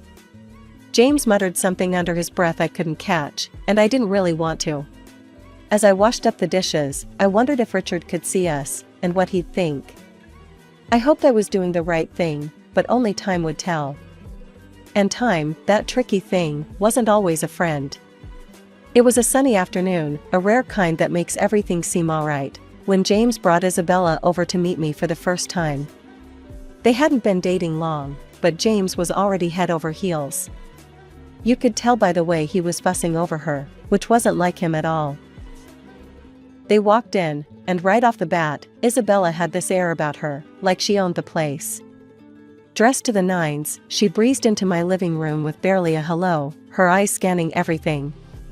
Nice place you've got here, she said, flipping her hair back as she sat down without waiting for an invitation. James was grinning like a fool beside her. I forced a smile, trying to be the good host. Thank you, Isabella. Can I get you anything? Coffee, tea? Coffee sounds lovely, she replied, then turned to James. Babe, make sure it's black, no sugar. James nodded and headed to the kitchen. That left me alone with her, sitting in my own living room, feeling like the guest. The silence was awkward until she broke it. So, James tells me you're pretty well off, she started, eyeing the decor. I'm used to a certain standard, you know? My parents made sure of that. That's good to hear, I said, not sure what else to add. James came back with the coffee and handed Isabella her cup. She took a sip and made a face. It's all right. Anyway, we've been discussing our future together. Planning ahead, you know? That's wise, I said, glancing at James, hoping he'd give me some clue about where this conversation was heading. Isabella set her cup down. Yeah, and speaking of planning, we were thinking about the wedding. You know I want something special, James has probably told you. I saw this place, perfect for a rehearsal dinner, but it's a bit pricey. It's about $30,000. I choked on my coffee. $30,000? Just for the rehearsal dinner? James jumped in. Mom, it's important to Bella. We want to start things off right. I put my cup down, feeling a storm brewing inside. Look, that's a lot of money for a dinner, Isabella. We need to be reasonable. Isabella's face hardened. Reasonable? James says you have the means. I don't see why we should compromise on something that important. James was nodding along with her, but I could see the unease in his eyes. He knew he was asking too much. I'm all for celebrating, I said, trying to keep my voice even. But $30,000 is beyond excessive. I can't justify that. Isabella stood up, her chair scraping loudly against the floor. I'm not used to compromising on my standards, Eleanor. I was clear with James that I expect a certain lifestyle. James tried to smooth things over. Mom, maybe we can find a middle ground? There's no middle ground on $30,000 for a dinner, James. That's final, I snapped, losing my patience. Isabella picked up her purse, glaring at me. Fine. If that's how it's going to be, then maybe we need to reconsider some things. They left soon after. I sat there, reeling from the encounter. The nerve of that girl, coming into my home, drinking my coffee, and telling me how to spend my money.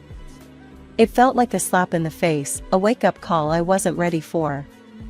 I was out at the grocery store when James and Isabella decided to drop by again. By the time I got home, Oliver was awkwardly entertaining them in the living room. The atmosphere was tense, the kind that makes you want to turn around and leave, but it was my house, so I braced myself and walked in. Isabella, all dolled up as usual, handed me a list as soon as I set down my grocery bags. "Eleanor, we thought a lot about the wedding gifts, and here's what we've settled on. I hope this will be easier for you to handle." I skimmed the list she first handed me. It was surprisingly sensible: kitchen appliances, some nice china, even a couple of pieces of furniture. "This seems quite reasonable," I said, feeling a momentary relief. "I think these are wonderful choices." "Really?" James looked at Isabella, a hopeful expression crossing his face. But just as I was about to discuss where we could buy these items, Isabella's expression changed abruptly. She gasped, "Oh no, this isn't right. Give that back." She snatched the list from my hands and rummaged through her purse, pulling out another sheet of paper. "Here's the actual list." This new list was nothing like the first. It included an apartment, a luxury car, an exclusive vacation, and even diamond jewelry. My jaw dropped. "Is this some kind of joke?" Isabella didn't flinch. "No joke, Eleanor. These are the gifts we expect. Only the best for our wedding." I stared at her, then at James, waiting for him to say something, anything to suggest he didn't agree with this madness. But he just stood there, looking between us, clearly conflicted but silent. I couldn't hold back. "James, why are you letting her do this? You know this is unreasonable." Isabella cut in, her voice rising. "This doesn't concern you, Eleanor. You just need to pay up and keep quiet." That's when Oliver stood up, his face set hard. "That's enough, Isabella. You're not going to talk to our mom like that. This is her house, and you're way out of line. You need to leave. Now." The room was thick with tension as James and Isabella gathered their things. Isabella was muttering under her breath, clearly angry. "This is ridiculous. We'll remember this." They left, and the door slammed shut behind them. Sitting down, I felt the weight of the whole situation pressing down on me. Oliver sat beside me, putting an arm around my shoulders. "We'll figure this out, Mom. But you can't let them bully you into giving more than you can, or should. It's not right." He was right, of course. But as I sat there with my son, I couldn't help but worry about James. How had things gotten so out of hand? How could he not see what this was doing to our family? The silence that followed was filled with unsaid worries and fears for the future. I knew then that this was far from over. It was only going to get tougher from here. The weeks that followed were a constant barrage of phone calls from James. Each one was more demanding than the last, his tone desperate, almost frantic at times. "Mom, you don't understand. I can't look poor next to Bella's family," he'd argue, his voice cracking with stress. "You have the money. Why can't you just help me out here?" I sat at the kitchen table, phone pressed against my ear, feeling a knot in my stomach. "James, it's not about the money. It's about living within your means. Bella's expectations, you can't sustain that, not without going into serious debt." He'd scoff, his frustration boiling over. "What do you know about it? I'm not going to live like a beggar. I need more from the inheritance, now." The demand stung. "James, I've offered to cover half the wedding costs up to $15,000 and give a $5,000 gift. That's more than generous. Everything has to be agreed upon with me, though. No surprises."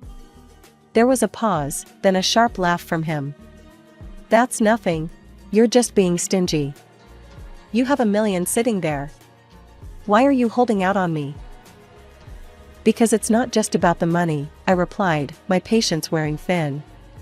It's about not feeding into this fantasy that's going to ruin you. He yelled now, loud enough that I had to pull the phone away from my ear. I don't need this. I'll handle it my way. Forget you. And then, just like that, the call stopped. Months passed in silence.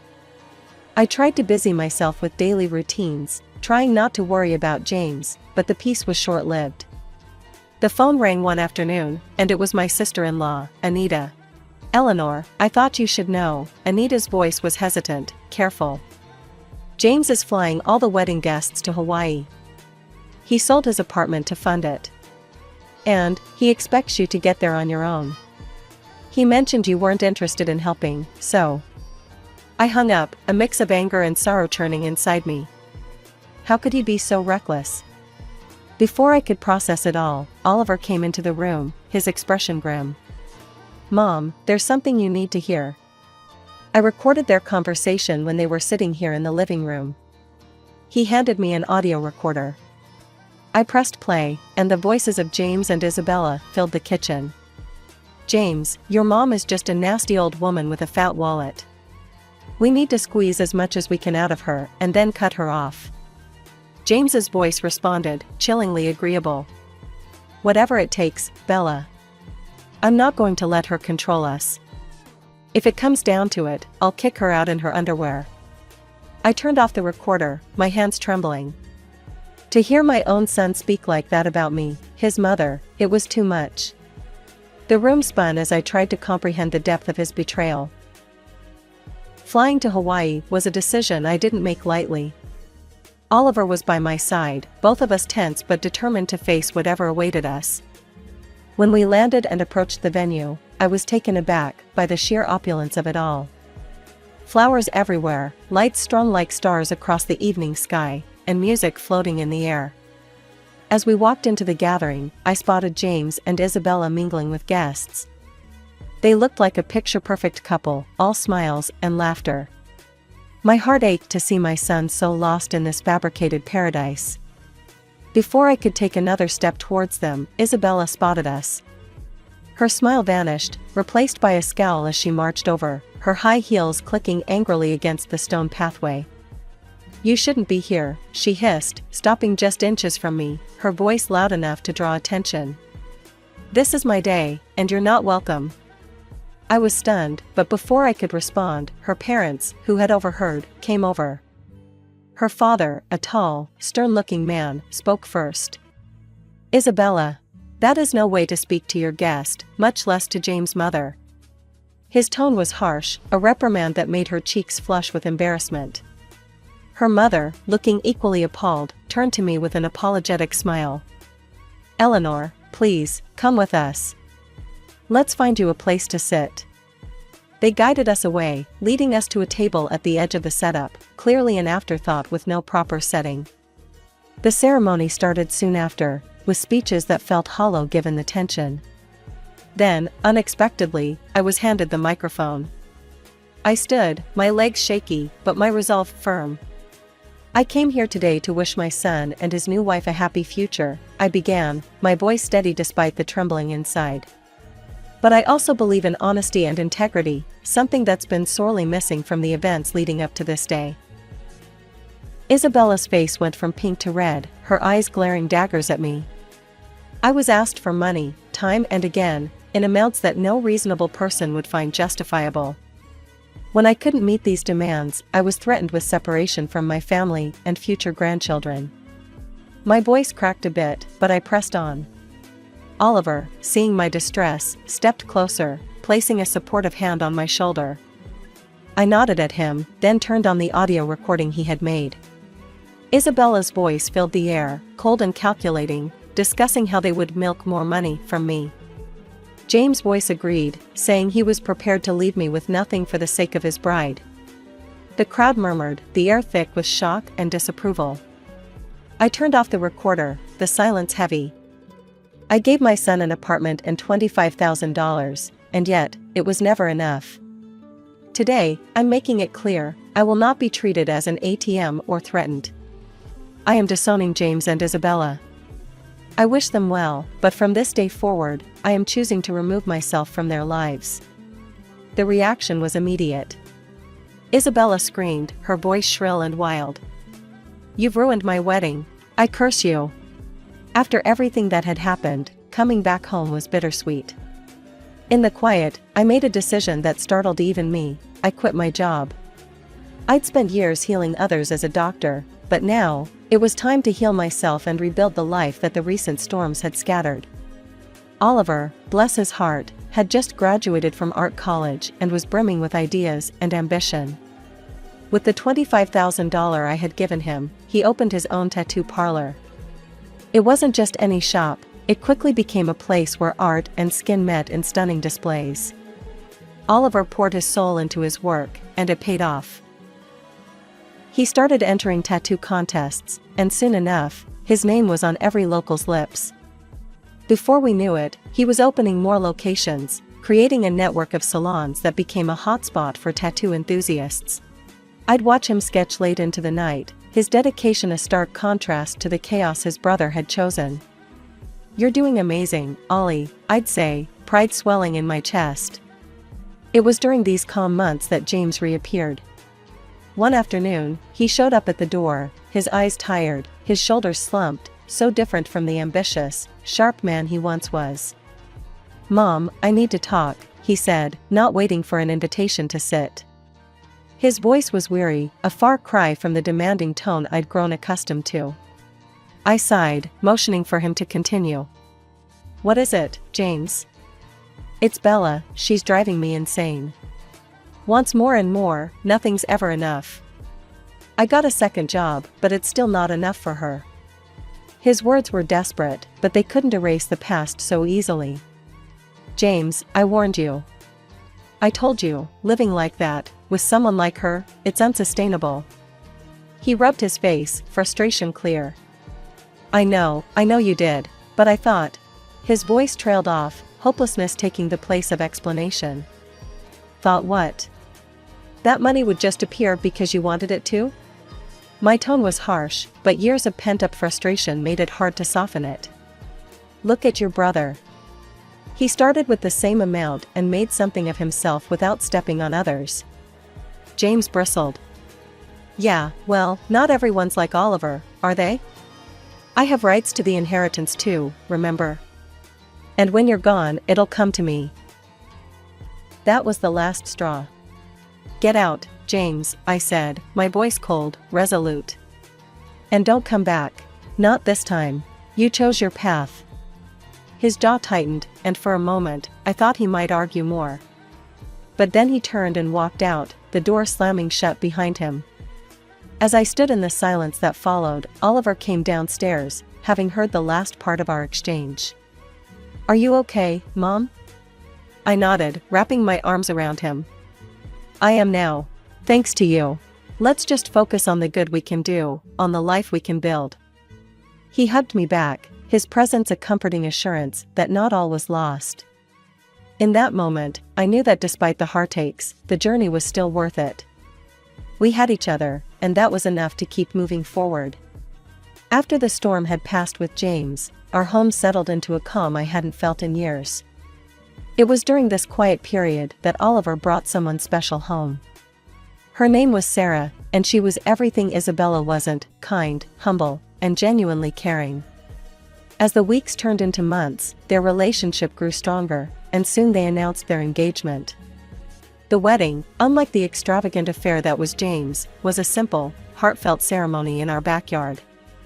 Flowers from the garden, homemade decorations, and a small group of close friends and family made the day perfect. During the reception, I pulled Oliver aside. "You've chosen a wonderful woman," I said, my voice thick with emotion. He squeezed my hand. "I learned from the best," he replied, giving me a knowing look. Life moved quickly after that. They sold the apartment I had given Oliver, adding a bit of their savings to buy a small, cozy house just a few miles away. One sunny afternoon, while we were having tea in their new living room, Sarah shared some news. "Eleanor, we're expecting twins," she announced, her eyes shining with excitement. I nearly dropped my cup, overwhelmed with joy. Twins? Oh, my goodness, that's wonderful. Oliver beamed, his pride evident. We wanted you to be the first to know. We're really happy, Mom. Twins, I repeated, letting the words sink in. Grandchildren. It was a new chapter, one I was eager to start. As for James, news from him was sparse. The last I heard, he had divorced Isabella. She had taken nearly everything in the split, leaving him to start over in another city. Despite the pain he had caused, it hurt to know he was out there somewhere, struggling because of his choices. One evening, as I sat looking through old photo albums, Oliver came and sat beside me. He noticed a picture of James and me from years ago. Do you ever hear from him? He asked softly. I shook my head. No. After everything, he's chosen his path, and I have to respect that, even if it breaks my heart. Oliver put an arm around me. He's still my brother, Mom. Maybe one day, he'll come around. Maybe, I agreed, not really sure if I believed it. But for now, we have plenty to keep us busy, especially with those twins on the way. Oliver chuckled. Yeah, you're about to be the busiest grandma in town. We both laughed, the sound filling the room with warmth.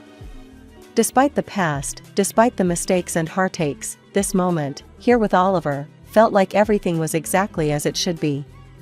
Life was moving on, and so were we, with new hopes and dreams just on the horizon.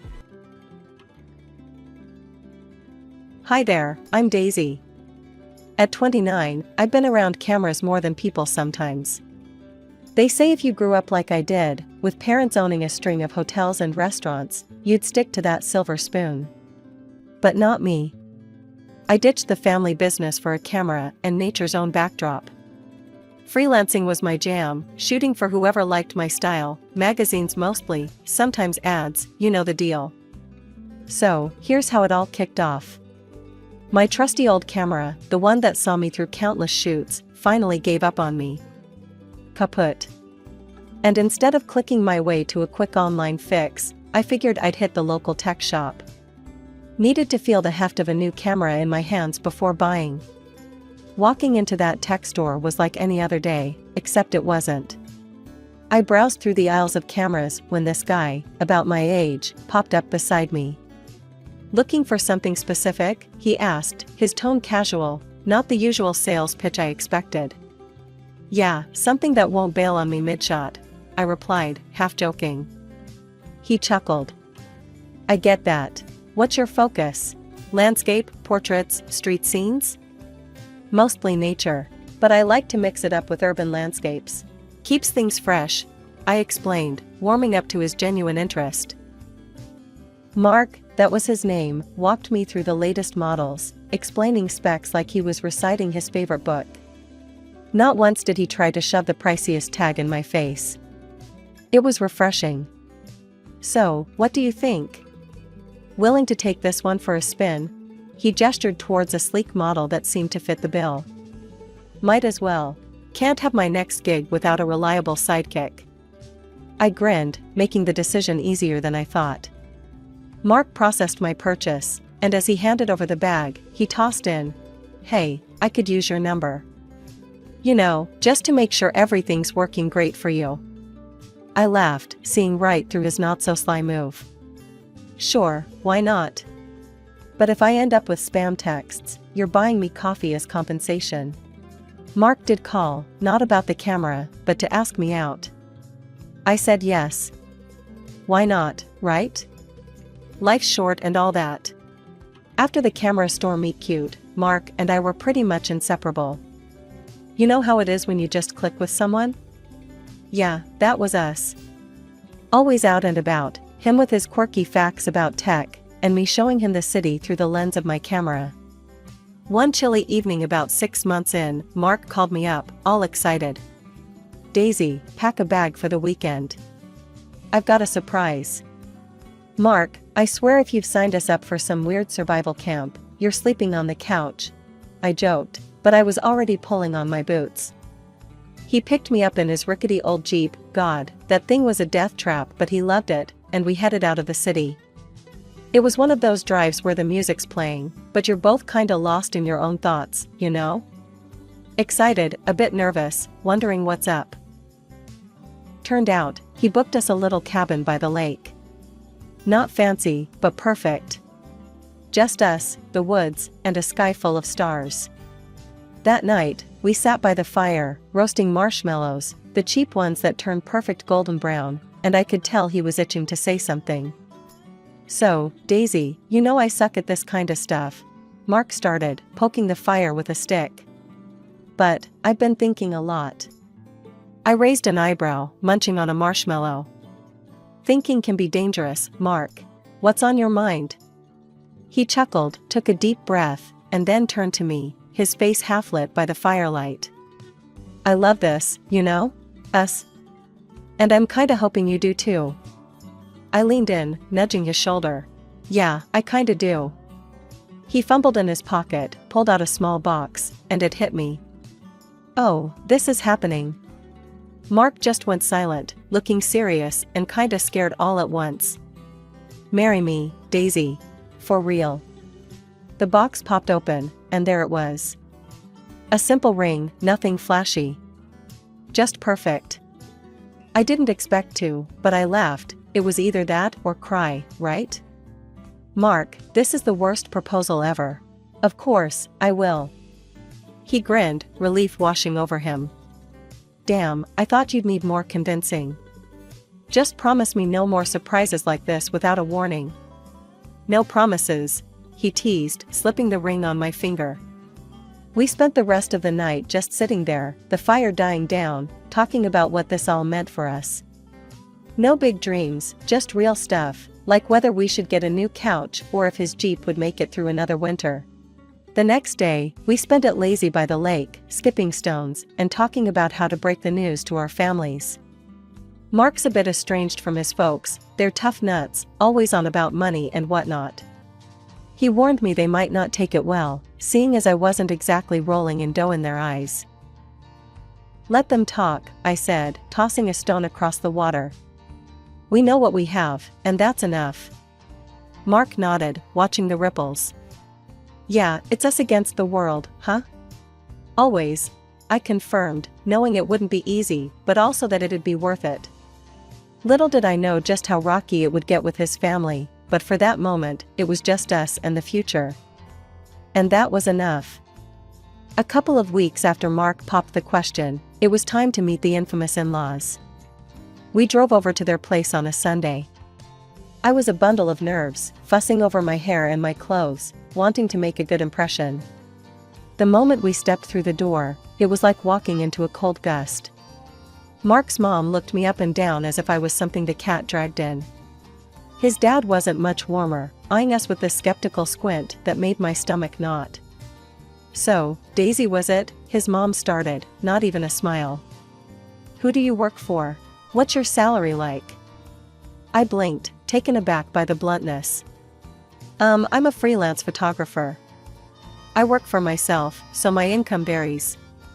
At that, Mark's sister, who had been lounging on the couch with her phone, looked up and snorted. "Freelance? Sounds like a fancy word for being jobless." Mark could have picked anyone, and he ends up with a beggar from an alley.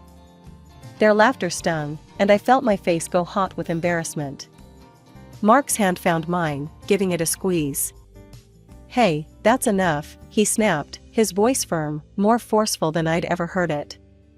"I love her, and she's brilliant at what she does. That's all you need to know." His mom rolled her eyes, but dropped the subject. Dinner was a tense affair, with me trying to make polite conversation while dodging snide remarks about my little hobby. It was a relief to finally say our goodbyes. After that disaster, it was my turn to introduce Mark to my parents. We met them at a cozy little cafe downtown, a far cry from the tension at his family's place. My parents were all smiles when we walked in, pulling us into warm hugs. "Mark, we've heard so much about you," my mom gushed, leading him to a table by the window. "We're just ordinary pensioners now," my dad chimed in, his eyes twinkling as he shook Mark's hand.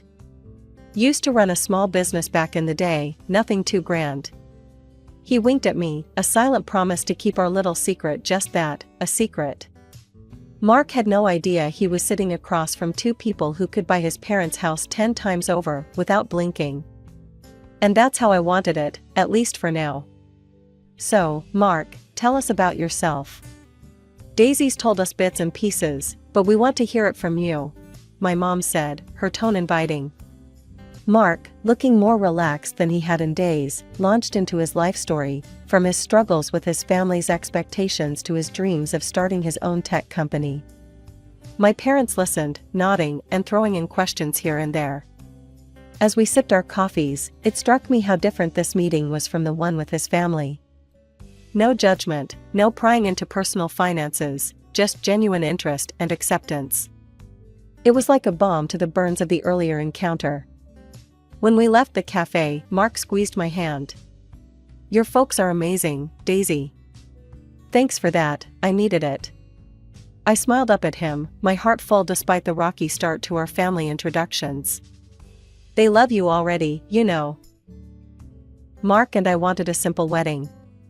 Nothing fancy, just close friends and family, a little chapel, and some good food. That's all we needed to start our life together. But of course, his family had other ideas. From the get-go, his sister sneered at our plans.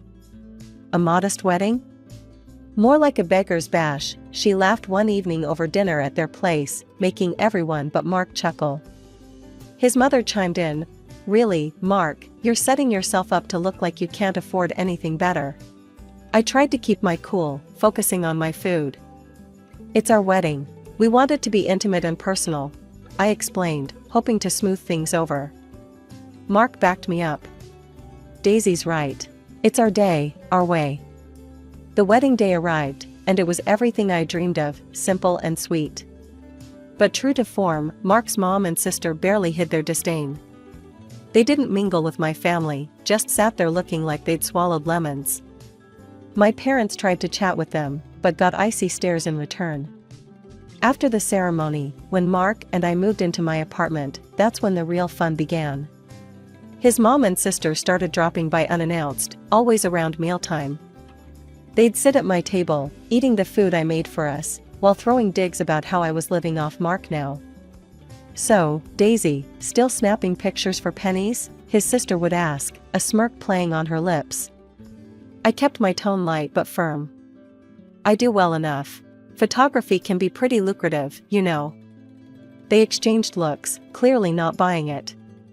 One afternoon, his sister, who was supposedly job hunting, asked outright, "Come on, how much do you really make? Enough to keep my brother happy?" Before I could answer, Mark jumped in, his voice tight with annoyance. "That's none of your business. Daisy's not living off me. We're partners." Their visits became more frequent, and his sister's demands grew more audacious. She'd call Mark, right in front of me, asking him to transfer money so she could go out with her friends. "Mark, I'm a bit short this month. Can you throw some cash my way?" she'd say, her voice loud enough for me to hear. Sometimes Mark would give in, sending her money. Other times, he'd refuse, and boy, did she throw a fit. "You're my brother. How can you leave me hanging while you play house with her?" One day, after she stormed out following another of her tantrums about money, I turned to Mark. "We need to set some boundaries. This can't go on." He sighed, rubbing his temples. "I know, Daisy. I'm sorry. It's just hard, you know? They're family." Things between Mark and his family had been teetering on the edge of outright hostility, and it all came crashing down one Sunday dinner at his mother's house. We knew walking into that den was risky, but it was his sister's birthday dinner in a couple of months, and she had her heart set on something pricey. We were barely through the door when his sister launched into her wish list. "Mark, you know what I want for my birthday, right? That designer bag I showed you last week. It's only a little over $1,000. Mark frowned, setting his jaw in that way he does when he's about to lay down the law. "Lisa, we've talked about this. I can't be dropping that kind of money anymore. I'm married now, and we have our own expenses." Lisa's face twisted up like she'd bitten into a lemon. Oh, come on. Since when do you back down from spoiling your little sis?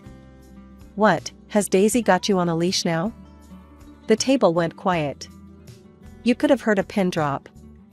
I felt every eye on me, especially the burning glare from his mother. Mark shook his head, reaching over to squeeze my hand under the table. Lisa, no. I'm sorry, but we've made a budget, and we're sticking to it. That set Lisa off. She stood up, knocking her chair back with a loud scrape that made me jump. This is all your fault, she shrieked at me. You're just sucking him dry, taking all his money and attention.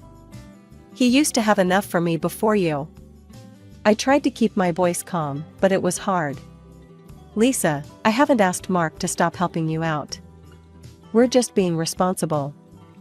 And with that, his mom chimed in, siding with Lisa as always. Mark, she's your sister. You can't let her down. What kind of brother are you if you can't help her out? Mark stood, pulling me up with him. Enough. We're leaving. I'm not going to justify our personal decisions here. We left amid Lisa's cries and his mom's accusing eyes. It was the last straw.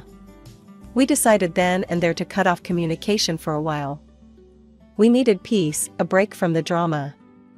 So, we packed up a few days later and went on a small trip, just the two of us, to clear our heads. Coming back from that trip felt like a breath of fresh air, until we found out Lisa hadn't given up. She broke into our apartment while we were collecting the last of our things from the car. You think you can just go off on vacations with my brother's money while I get nothing? Lisa was in my face the second I walked in, her voice so loud it echoed off the walls. What are you talking about, Lisa? I use my own money for our trips. I tried to keep calm, but seeing her rifling through my closet, throwing my clothes around, made my blood boil. Lies. All this. She waved at my stuff scattered on the floor. Bought with Mark's money, right? Living the high life while I get scraps. Before I could stop her, she grabbed my new camera from the desk and hurled it to the floor. The crash was like a physical blow. That's enough. I screamed, my patience snapping. Get out of our apartment, now. When Mark came back and saw the mess, the broken camera, he was furious. He called Lisa, yelling into the phone while I tried to salvage what I could of my equipment. She hung up on him, but not before hurling a few choice insults. Mark turned to me, his face softening. I'm so sorry, Daisy. I'll get you a new camera. We'll figure this out. I nodded, too upset to speak. We cleaned up together, the silence between us heavy with unspoken promises to never let his family tear at us like this again. A few weeks after the camera debacle, Mark got a call from Lisa. She was all chirpy, which was a rarity, announcing her birthday bash and, surprise, her engagement. They were celebrating at Monte Cristo's, the fanciest joint in town. Normally, the mention of such a swanky place would have me rolling my eyes, but this time, I couldn't help but smile. Mark noticed and looked puzzled. What's up? Thought you'd want to steer clear of anything involving Lisa after everything, he said, clearly hesitant. I leaned over, whispering, Trust me, we need to go to this one. There's a reason. He studied my face for a second, then nodded. All right, if you say so. The night of the dinner, we dressed up, Mark in a sleek suit that made him look like a movie star, and me in a simple but elegant black dress. As we approached Lisa's reserved area, I spotted the whole clan gathered around a large table, Mark's parents, some aunts and uncles, and Lisa's new fiancé, a slick-looking guy with a too-tight smile. Lisa, spotting us, waved us over with a grin that didn't reach her eyes. There's the happy couple. Come join us, celebrate my birthday and engagement, she called out, loud enough for nearby tables to glance our way. As we got closer, I noticed there was exactly one chair free. Lisa's eyes twinkled maliciously as she took it all in. Mark's mom, seeing our hesitation, spoke up with a snide tone. Oh, it seems we're short a chair. This table is for family members, anyway. Lisa chimed in, her voice sugary with malice. Yeah, Daisy, you can stand or maybe find a spot at the bar. The relatives murmured, some with smirks, others just uncomfortable. Mark was red in the face, fists clenching as he turned to me. Let's just go. We don't need this. But I put a hand on his arm, shaking my head slightly. No, let's stay. I want to. He looked confused, but nodded, trusting my judgment. We stood there, by the table, the tension thick. Just when the awkwardness hit its peak, the restaurant manager came bustling over, looking apologetic. I'm terribly sorry, but it seems we're quite full tonight, no spare chairs available at this moment, he said, his eyes darting between us and the smug faces of Mark's family. Lisa and her mom couldn't hide their glee. Their smiles stretched ear to ear, thinking they had us cornered, standing like fools without a seat. Just as their smiles reached peak smugness, the manager's expression shifted to a warm, familiar smile directed at me. He raised his voice, not obnoxiously loud, but enough to carry over the murmur of the busy restaurant. However, we do have a VIP table reserved for the daughter of the owner of Monte Cristo's. Miss Daisy, your table is ready. The table went silent. Forks paused midair, and the color drained from Lisa and her mom's faces. Mark looked at me, a mix of shock and awe in his eyes, while the rest of his family seemed to be grappling with this new piece of information. Your dad owns Monte Cristo's? Mark stuttered, his voice barely above a whisper. I nodded, giving him a sheepish grin. I wanted you to love me for me, not for for this. I gestured around the opulent setting of the restaurant. He chuckled, shaking his head in disbelief. You were right not to tell. God, can you imagine the shopping lists I'd be handed otherwise? We both laughed, the tension easing as we followed the manager to our VIP table, a beautifully secluded spot with a stunning view of the city skyline. The whispers from Mark's family followed us, their earlier triumph replaced by stunned silence. We had just settled into the comfort of our private table, sipping on champagne that suddenly tasted sweeter, when half an hour later, a sheepish Lisa and her equally embarrassed mom approached us. Their earlier arrogance had evaporated, replaced by awkward shame. Daisy, we didn't realize, we sort of went overboard with the ordering. Lisa stuttered, not meeting my eyes. The bill is a bit more than we can handle. Could you? Since you're family. I raised an eyebrow, cutting her off. Oh, but I thought you said I wasn't really family? You know, at the table earlier? My voice was calm, but the point hit hard. Her mom chimed in, desperation lacing her tone. Daisy, please, we just didn't know. Help us out here? Mark squeezed my hand under the table, a silent signal of support. I looked at them both, their faces a mix of embarrassment and hope, and then back at Mark, who nodded slightly. I think it's best if you handle your own bill tonight, I said firmly. After all, it's important to live within one's means, wouldn't you agree? Lisa's face fell, and her mother's mouth tightened. They turned away without another word, heading back to their table to face the music of their own making. After the big reveal at Monte Cristo's, life took on a new rhythm for Mark and me. His family, once sharp with their words and cold with their actions, switched gears so fast you'd think they'd been fans of mine all along. Their sudden sweetness, all sugar-coated compliments and eager invitations, felt like watching bad actors in a worse play. We weren't buying tickets to that show, though. We kept our distance, content in our own little world. Things got even more interesting when we heard through the grapevine that Lisa's fiancé had called it quits, right after the dinner debacle. Can't tie myself to that kind of drama, he supposedly said. Can't say I blamed him. Mark and I were at my parents' house when we found out, enjoying one of those perfect afternoons that felt borrowed from a storybook. We were out on the terrace, the city sprawling peacefully below, sipping tea as the sun dipped low. So, they're trying really hard, huh? Mark mused, nodding toward his phone, which had been buzzing with texts from his mom. I chuckled, rolling my eyes. Trying too hard. It's almost embarrassing. But I'm more interested in what's happening with you and my dad. Mark's face lit up, the way it always did when he talked about his dreams. Your dad's incredible, you know? He offered to fund my startup. Said he's been looking for a new venture and thinks my tech idea has legs. My mom, who had joined us with a fresh pot of tea, smiled knowingly. We always believed in helping dreams grow. And we believe in you, Mark. He reached over, squeezing her hand gratefully. Thank you, Ellen. That means more than I can say. The conversation shifted to future plans, dreams of a tech company that could change the small world of ours, and eventually, to the family Mark and I hope to start soon. You think you're ready for the whole parenting adventure? My dad asked, a twinkle in his eye. Mark laughed, a sound full of warmth and life. With Daisy?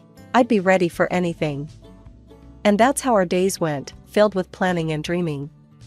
Mark began laying the groundwork for his business, fueled by my dad's support and the freedom of no longer hiding who we were.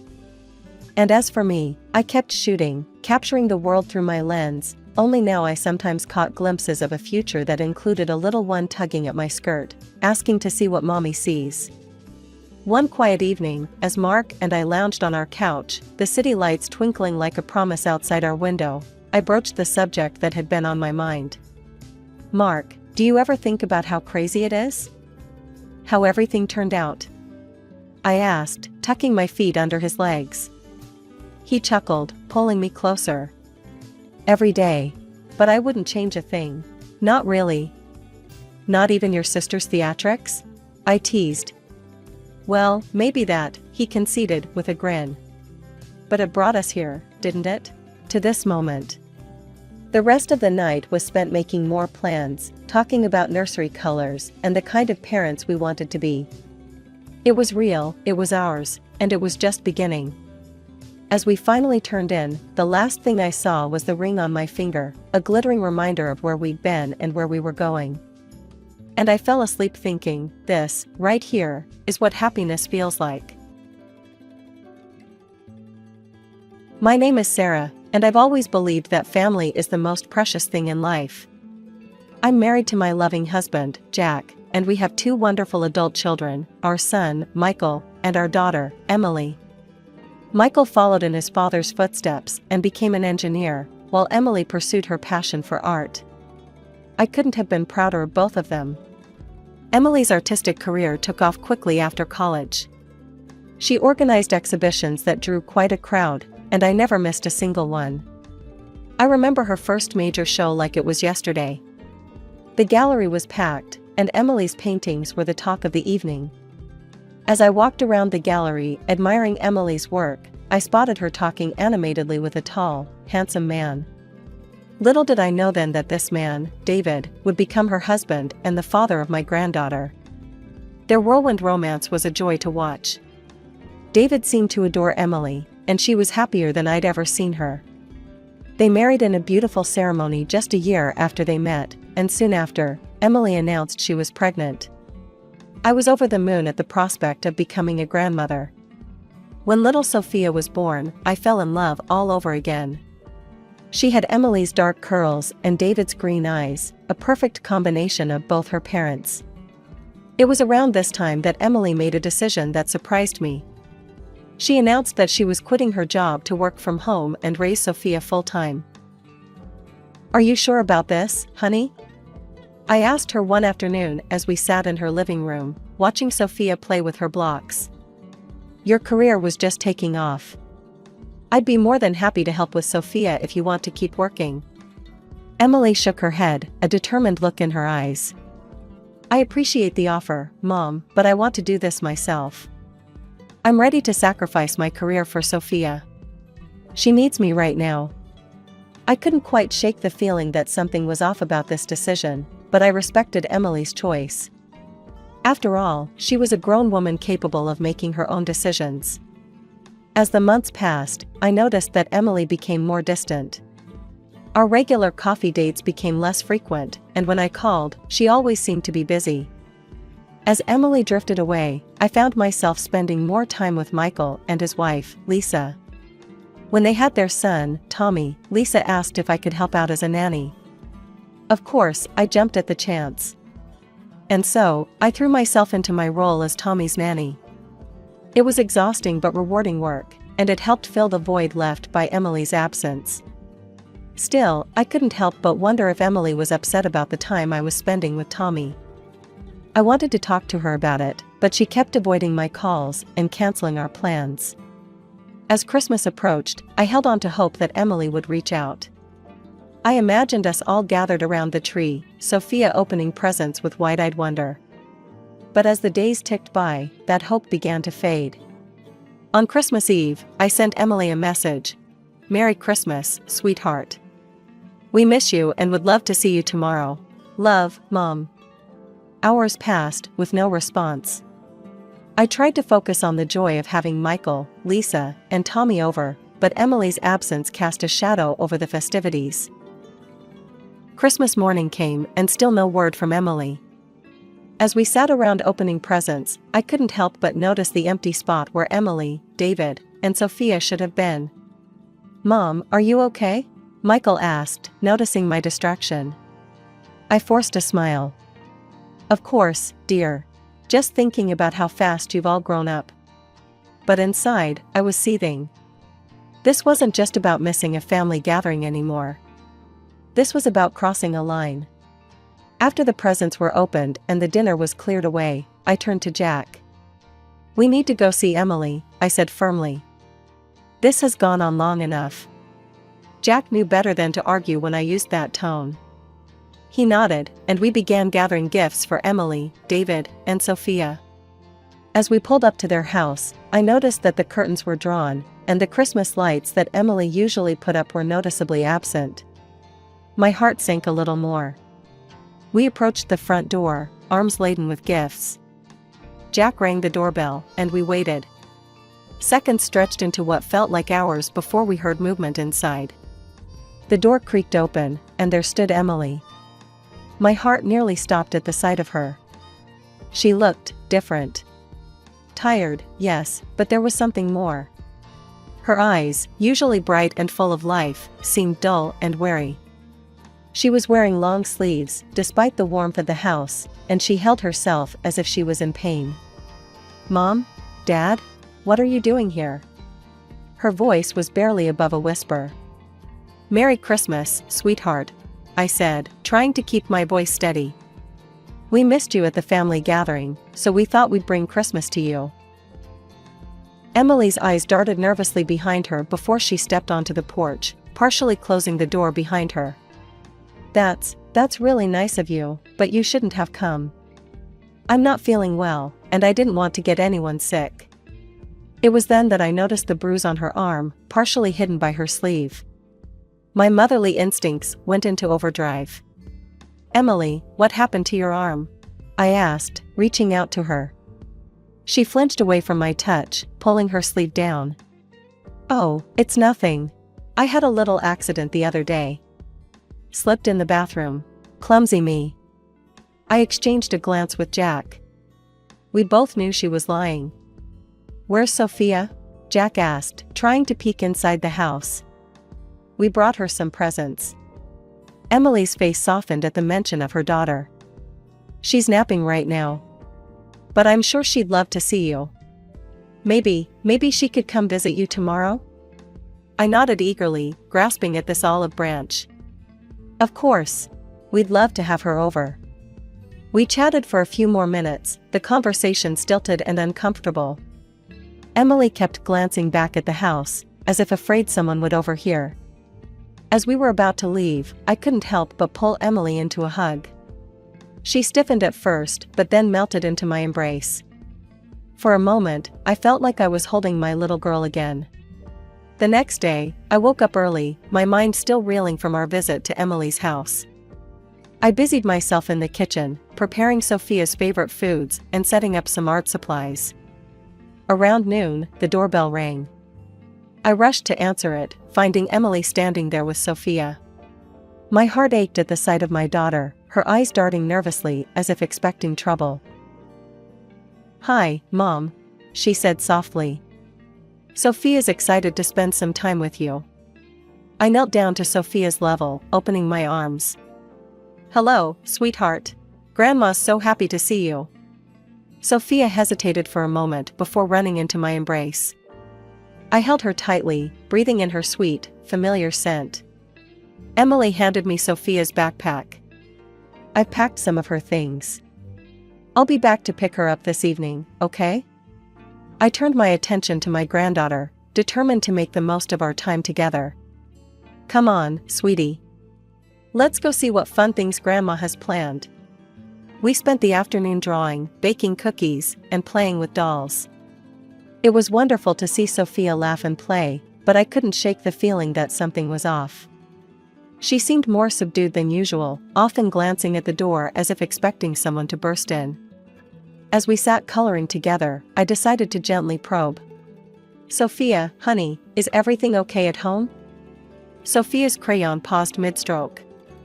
She looked up at me with those big, innocent eyes. Mommy cries a lot, she said quietly. My heart clenched. Why does Mommy cry, sweetheart? Sophia shrugged, returning to her coloring. Daddy yells at her. He says mean things. I tried to keep my voice calm, even as anger and fear surged through me. What kind of mean things, Sophia? He says Mommy is stupid and can't do anything right. Sometimes he grabs her arms really hard. Sophia demonstrated, gripping her own arm tightly. We sat like that for a while, my mind racing. I knew I had to do something, but I wasn't sure what. I couldn't let Emily and Sophia continue living in fear. As the afternoon wore on, Sophia's play took a disturbing turn. She began acting out scenes with her dolls, making them yell at each other and push each other around. Sophia, I said gently, where did you learn to play like that? She looked up at me, her face serious. That's how Daddy treats Mommy sometimes. After Sophia's revelations, I couldn't sit idle any longer. I called Lisa, my daughter-in-law, and asked if she could watch Sophia for a few hours. She agreed without hesitation, sensing the urgency in my voice. Jack, I said, my voice trembling with a mix of fear and determination, we need to go to Emily's house. Now. He nodded, his face grim. I'll drive. The ride to Emily's house was tense, filled with unspoken worries. As we pulled up to their street, I suggested we speak to the neighbors first. Maybe they've heard something, I reasoned. It could give us a better idea of what's really going on. We approached the house next door, and a middle-aged woman answered. Her eyes narrowed as we introduced ourselves as Emily's parents. We're concerned about our daughter, I explained. Have you heard any disturbances from their house? Any arguments or screaming? The woman's face hardened. I haven't heard a thing, she said dismissively. They seem like a perfectly normal couple to me. Her arrogant tone set my teeth on edge, but I thanked her politely. As we walked away, Jack squeezed my hand reassuringly. We were about to knock on Emily's door when we heard it, David's voice, raised in anger. Why did you let Sophia go to your mother's? You know, I don't like her spending time there. My blood ran cold. Jack and I exchanged a look of horror before I jabbed the doorbell, my heart pounding. The shouting abruptly stopped. Moments later, David opened the door, a pleasant smile plastered on his face. Sarah, Jack, what a surprise. What brings you here? He asked, his voice eerily calm. I peered past him, my eyes widening as I saw Emily struggling to her feet. Without a word, I pushed past David and rushed to my daughter's side. Emily, sweetheart, are you all right? I asked, checking her for visible injuries.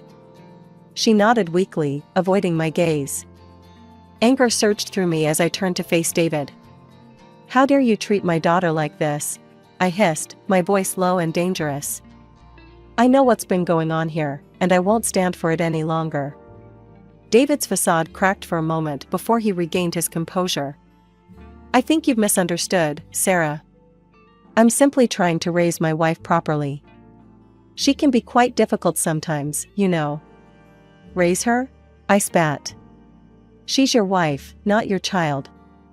And there's nothing proper about abuse. David's eyes narrowed. Why don't we ask the neighbors? They'll tell you everything's fine here. In that moment, I realized the horrifying truth. The neighbors were complicit in this abuse, turning a blind eye to Emily's suffering. I think it's time for you to leave, David said coldly. I need some time to cool down. We can discuss this misunderstanding later. Before I could protest, he was out the door, leaving us alone with Emily. As soon as he was gone, Emily broke down.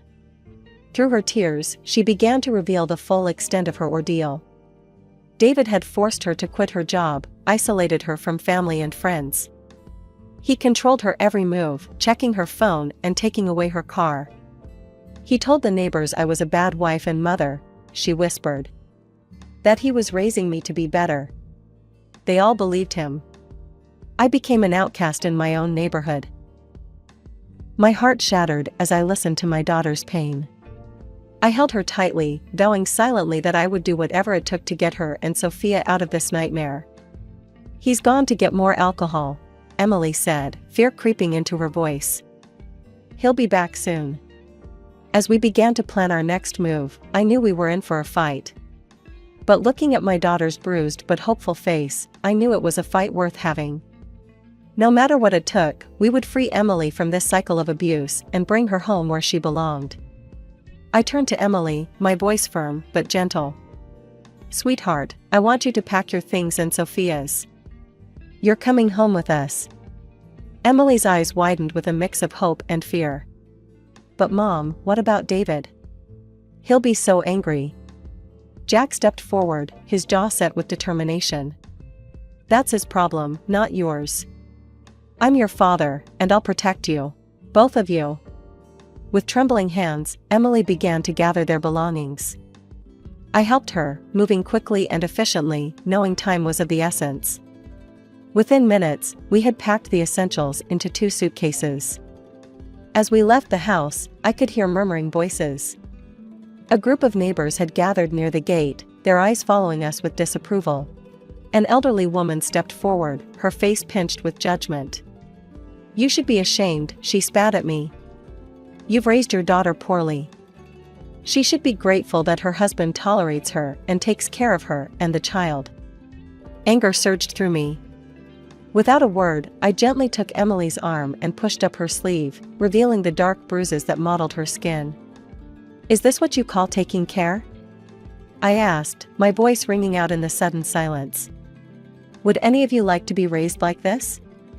The neighbors' faces flushed with embarrassment, and they quickly dispersed, avoiding eye contact. We hurried to the car, Jack helping Emily with the suitcases, while I kept watch. Just as we were about to leave, I spotted a familiar figure running towards us. David, I gasped. He was red-faced with rage as he reached the car, immediately grabbing for Emily. What do you think you're doing? He snarled. Before I could react, Jack was there, pushing David away from the car door. Don't you dare touch her, he growled. Stay away from my daughter. David's eyes darted between us, his fists clenching and unclenching at his sides. The situation was escalating quickly. We need to call the police, I said, pulling out my phone with shaking hands. As I dialed, Jack ushered Emily into the car. We quickly locked the doors, our hearts pounding as David circled the vehicle like a predator. You can't take her, he shouted, kicking the car in frustration. She's my wife. I spoke calmly to the 911 operator, explaining the situation while keeping an eye on David's increasingly erratic behavior. Emily sat in the back seat, her face pale with fear. It's okay, sweetheart, I reassured her. The police are on their way. We're going to be fine. Minutes felt like hours as we waited, David's shouts growing more desperate. I could see neighbors peeking out of windows, witnessing the scene but doing nothing to intervene. Finally, we heard sirens in the distance. David's face contorted with panic, and for a moment, I thought he might try to run. But he stood his ground, a defiant look in his eyes as the police cars pulled up. The arrival of the police brought a momentary sense of relief. Officers quickly assessed the situation, examining Emily's visible injuries and taking statements from all parties involved. The tension in the air was palpable as David was handcuffed and placed in the back of a police car. He'll be detained for a few days while we investigate, one of the officers informed us. We'll need you to come to the station to provide a formal statement, Mrs. Thompson. Emily nodded, her voice barely above a whisper. Okay. The next few days were a whirlwind of activity. Emily bravely recounted her experiences to the police, her voice growing stronger with each retelling. I stayed by her side, offering support and corroborating her story where I could. However, our hope for a quick resolution was dashed when David's lawyer presented a united front of neighbors, all claiming that Emily and David had a perfectly normal relationship. She's always been dramatic, one neighbor testified. David's a saint for putting up with her. Their words made my blood boil, but I reminded myself to stay calm for Emily's sake. Determined to prove Emily's innocence, we agreed to a lie detector test. I held my breath as she answered question after question, her voice steady despite the stress. When the results came back confirming her truthfulness, I felt a surge of vindication. A psychological evaluation followed, revealing the depths of Emily's trauma. Your daughter is suffering from severe depression, likely stemming from prolonged domestic abuse, the psychologist explained to me privately. She'll need ongoing support and therapy. Despite the mounting evidence, David remained adamant about his innocence. His latest threat to seek full custody of Sophia sent Emily into a panic. He can't take her, Mom, she sobbed. I can't lose my baby. That's when I knew we needed to dig deeper. I hired a private detective, hoping to uncover something in David's past that would expose his true nature. Weeks passed as the detective worked tirelessly. Emily and Sophia stayed with us, slowly beginning to heal in a safe environment. Watching my daughter rediscover her smile was both heartwarming and heartbreaking. Finally, the detective called with news. Mrs. Thompson, I found something you need to see. The information he presented was shocking. David had a history of domestic violence in another city. He'd been ordered to undergo therapy but had fled the state before completing the program. There's more, the detective said grimly. I've collected testimonies from other victims. The pattern is always the same: charm, control, then violence. As I leafed through the files, a mix of emotions washed over me.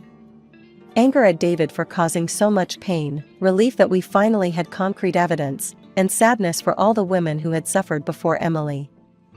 Thank you, I said to the detective, my voice thick with emotion. This changes everything. The day of the court hearing arrived, and the tension in the air was palpable. I sat beside Emily, squeezing her hand reassuringly as we waited for the proceedings to begin. Our lawyer, a stern-faced woman named Ms. Henderson, arranged the stack of evidence before her. As the judge called the court to order, I could see David across the room, looking smug and confident. That confidence, however, began to waver as Ms. Henderson presented our case.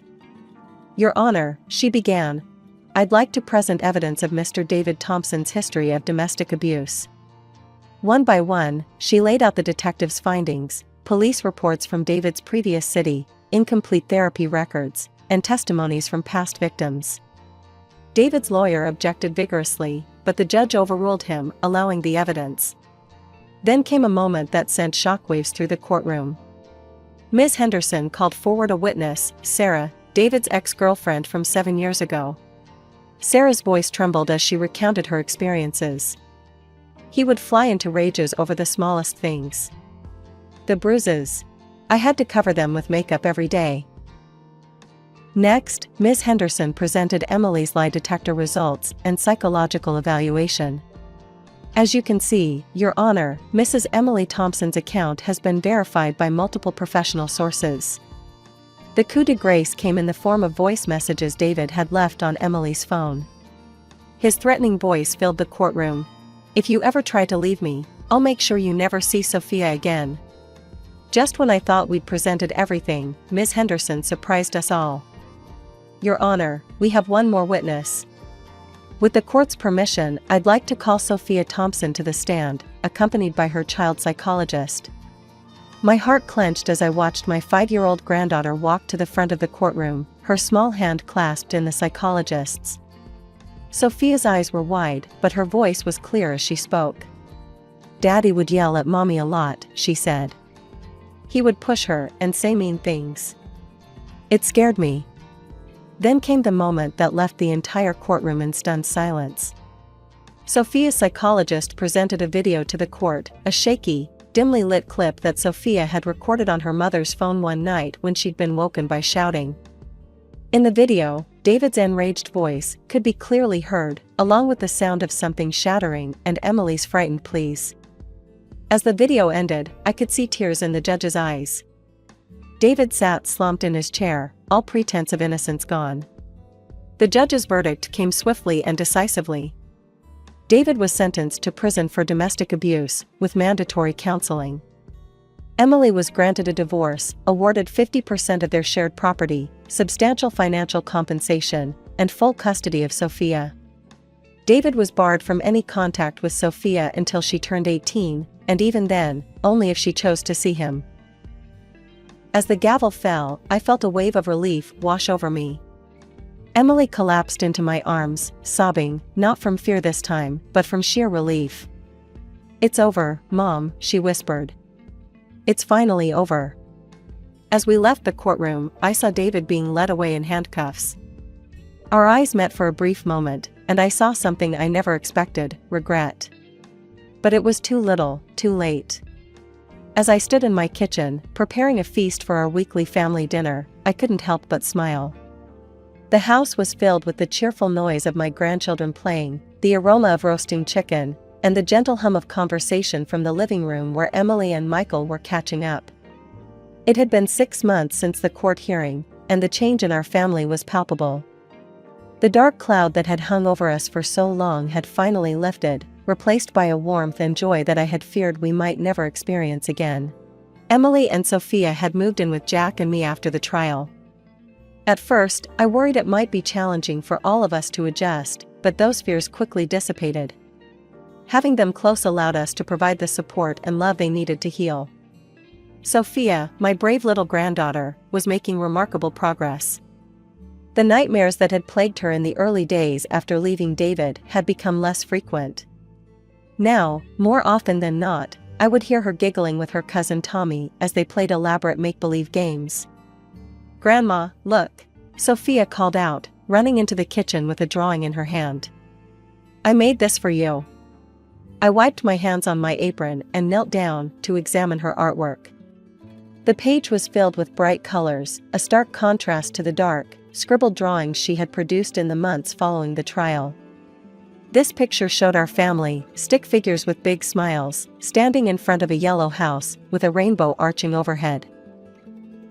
"It's beautiful, sweetheart," I said, pulling her into a hug. "Why don't we hang it on the fridge?" As I stood up, I caught sight of Emily watching us from the doorway, a soft smile on her face. The change in her was just as remarkable as Sophia's. The haunted look in her eyes had faded, replaced by a spark of life that grew brighter each day. "Need any help, Mom?" she asked, stepping into the kitchen. "You can set the table if you'd like," I replied, gesturing to the stack of plates on the counter. As we worked side by side, I marveled at how natural it felt. These simple moments of domesticity, once taken for granted, now felt like precious gifts. Emily had started drawing again, something she hadn't done since the early days of her marriage to David. Her studio, once Jack's old office, was filled with canvases. I had watched her art evolve over the past months, mirroring her healing journey. The first pieces had been dark and chaotic, all harsh lines and somber colors. But gradually, light began to creep in. Now, her latest works were explosions of color and life. "I have some exciting news," Emily said as she laid out the silverware. "The gallery downtown wants to feature some of my new pieces in their upcoming show." "Oh, sweetheart, that's wonderful," I exclaimed, pulling her into a hug. "I'm so proud of you." Emily beamed, her eyes shining with a confidence I hadn't seen in years. She had recently started working part-time at a local art supply store, slowly reintegrating into the workforce. It was a small step, but an important one in reclaiming her independence. As we all gathered around the dinner table that evening, Jack, Michael, Lisa, Tommy, Emily, Sophia, and me, I felt a wave of gratitude wash over me. The road to this moment had been long and painful, but looking at the smiling faces of my family, I knew it had been worth every struggle. I wiped down the last table at Joe's Cafe, glancing at the clock that ticked steadily towards my freedom for the night. The diner's neon sign buzzed in the evening calm, a beacon for the occasional late-night wanderer looking for a cup of joe or a piece of pie. My apron, splattered with today's special, felt heavier with each passing minute. My shift was finally ending, and the real work, the kind that fueled my dreams, was about to begin. "Mama, I'm heading out to the Rusty Nail. They asked me to do a couple of sets tonight," I called, my voice echoing slightly in the now empty cafe. From the back, amidst the clatter of dishes, Mom's voice came, tired yet always supportive. "Sing like the angels, Elena. Make 'em listen." Inside the Rusty Nail, the atmosphere was a stark contrast to the biting cold outside. The warmth of dim lights and the murmur of scattered conversations welcomed me like an old friend.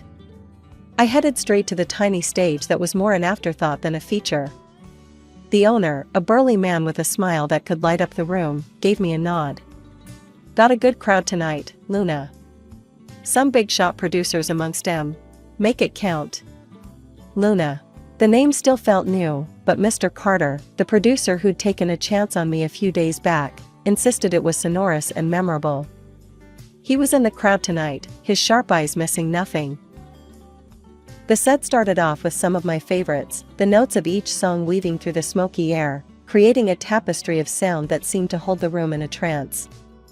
I poured every ounce of my soul into the lyrics, each word a testament to the years of dreaming and striving.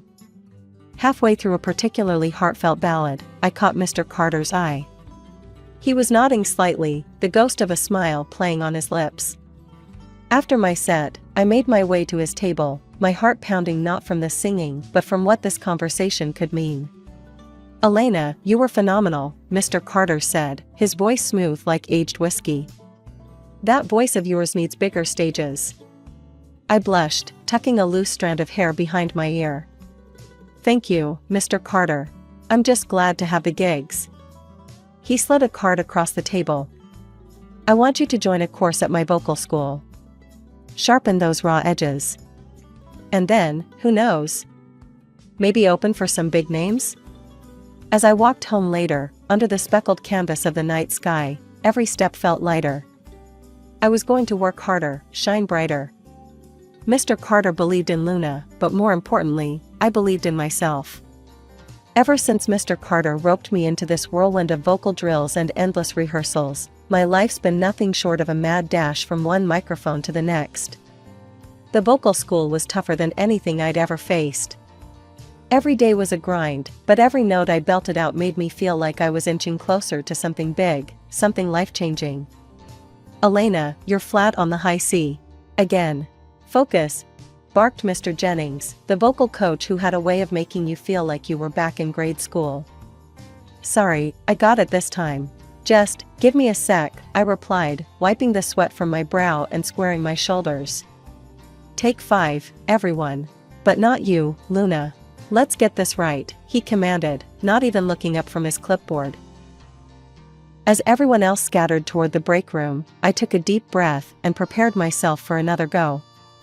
Mr. Jennings played the piano keys, giving me the cue. Hold it, there. That's it, Luna. Why can't you hit it like that every time?" he said, a rare smile breaking through his usually stern demeanor. "Just needed to warm up, I guess," I shot back with a grin, feeling a mix of relief and pride swelling inside me. Back in the break room, a couple of other students were huddled around a table, their eyes glued to their phones. "That was some note you hit there, Luna. Bet you could shatter glass with that," joked Alex, a fellow student with a knack for making everyone laugh. "Yeah, well, I'd settle for shattering expectations," I quipped, grabbing a water bottle from the fridge. The conversation turned to the upcoming showcase, where we were all supposed to demonstrate what we'd learned. It was a big deal, with scouts and agents in the audience. Just thinking about it made my stomach do flips. "You ready for the showcase, Luna? Heard some big names might be dropping by," said Alex, his tone turning serious.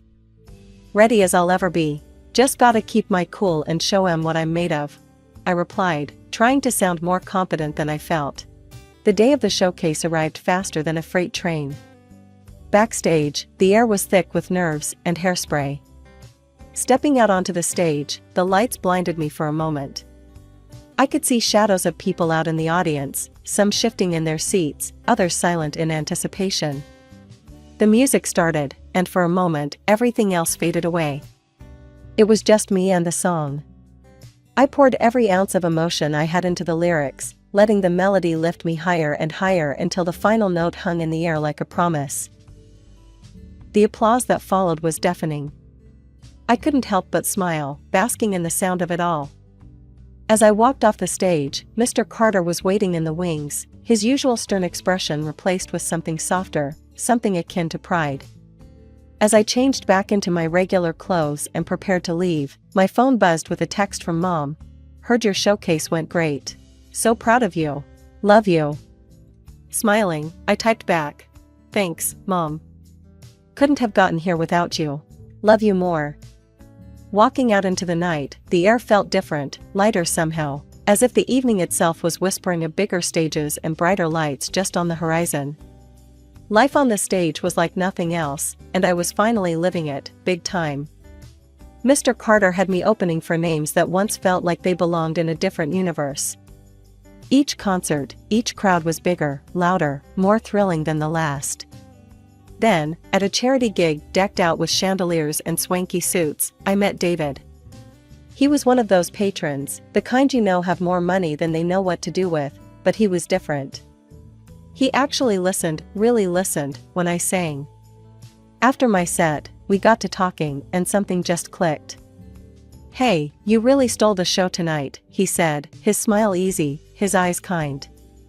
"Thanks, I guess I just tried to give it my all," I replied, trying to sound more casual than I felt. We started seeing each other, and it wasn't long before it turned into something real, something deep. On our 1-year anniversary, he took me to this little secluded spot overlooking the city, got down on one knee, and popped the question. My heart nearly burst out of my chest. "Yes. Of course, yes." I blurted out before he even finished asking. It was like a fairy tale, at least until the day he decided it was time I met his parents. The nerves I felt performing in front of thousands didn't come close to the anxiety of meeting David's mother. The way she looked me up and down when David introduced me, it was clear she had already formed her opinion before even a hello. "So, Elena, David tells me you're a singer. At restaurants, is it?" Her voice dripped with something colder than disdain. "Yes, Mrs. Westwood. I perform at various venues," I responded, trying to keep my voice steady. David squeezed my hand under the table, a silent plea for me to stay cool. "Well, I suppose we all do what we can with what we're given," she sighed, as if the weight of the world was on her shoulders just thinking about my upbringing. David's father, Mr. Westwood, was a stark contrast. He arrived a few days later from a business trip, and right away, he was warm and engaging. "Elena has quite the voice, Dad. She's opened for some pretty big names." David beamed, proud as could be. "That's fantastic. Music's a tough field. Takes a lot of grit," Mr. Westwood replied, his nod filled with a respect that felt like a balm to the burn Mrs. Westwood had left. But the relief was short-lived. Mrs. Westwood's comments grew sharper, more frequent. One must wonder how a young lady gets so far in such an industry. Surely not by keeping her virtue intact, she once remarked during a dinner, her words slicing through the air like a knife. I felt my face go hot, my hands clench into fists under the table. "Mr. Carter has been nothing but a mentor to me, Mrs. Westwood." "Oh, come now, dear. We all know how these things work. A girl without a father figure is often looking for one, isn't she?" She chuckled, as if it was just a bit of harmless fun. Her refusal to see me as worthy gnawed at me, her words echoing in my head long after they were spoken. But David stood by me, his love unwavering. "Don't listen to her, Elena. You're amazing, and that's all that matters." I wanted to believe him. I needed to believe him. But as we started planning our wedding, Mrs. Westwood's shadow loomed large, making me wonder if I'd ever really be part of their family. The morning of my wedding, I woke up with a belly full of butterflies and a heart overflowing with love. David and I had poured our souls into every detail of the wedding. It was the day we had both been dreaming of. The venue was draped in delicate whites and soft pinks, every petal and candle placed with care. It was perfect, just like I'd always imagined. As I slipped into my dress, a stunning number that made me feel like a star in one of those fancy romance flicks, I couldn't help but catch my mom's teary-eyed smile in the mirror. The ceremony started with a swell of music, and as I walked down the aisle, all eyes on me, I saw David at the altar, looking like he'd won the lottery. My nerves settled, replaced by a fierce joy. This was it. This was our moment. As we stood before the priest, hand in hand, the traditional question came: if anyone has any reason why these two should not be married, speak now or forever hold your peace. The silence that followed was expected. What wasn't expected was the sharp click of a heel and a voice that cut through the quiet like a knife. I have something to say. It was Mrs. Westwood, standing up in her finery, her face set in a mask of disapproval. Murmurs swirled through the gathered crowd as she started her tirade. This girl, Elena, is nothing but an uneducated dropout who grew up without a father. Her mother conceived her with the first man she met. Do we even know his name? The room went dead quiet, every word from her lips a slap to my face. I felt David's grip tighten around my hands, his jaw clenched. She barely scraped through school, and sings at night in eateries, in front of all sorts of men. This is not the kind of woman fit for our family, Mrs. Westwood declared, her voice ringing in the hall. Before I could shrink away, David stepped forward, his voice firm and loud. Mom, stop. I love Elena. Her past doesn't matter to me. I know her heart, her strength, and her character. That's the woman I chose to marry. His words seemed to silence the room even further, if that was possible. Mrs. Westwood looked stunned, her mouth snapping shut as she realized her son was not on her side this time. The priest cleared his throat. Shall we continue? With a nod from us both, the ceremony went on, but the poison of her words lingered, making my hands tremble and my heart race. It wasn't until the music started for our first dance that I felt a shift. David pulled me close, his hand warm on my back. Forget everyone else. It's just you and me now, he murmured as we swayed to the music. The first dance with David was like a dream.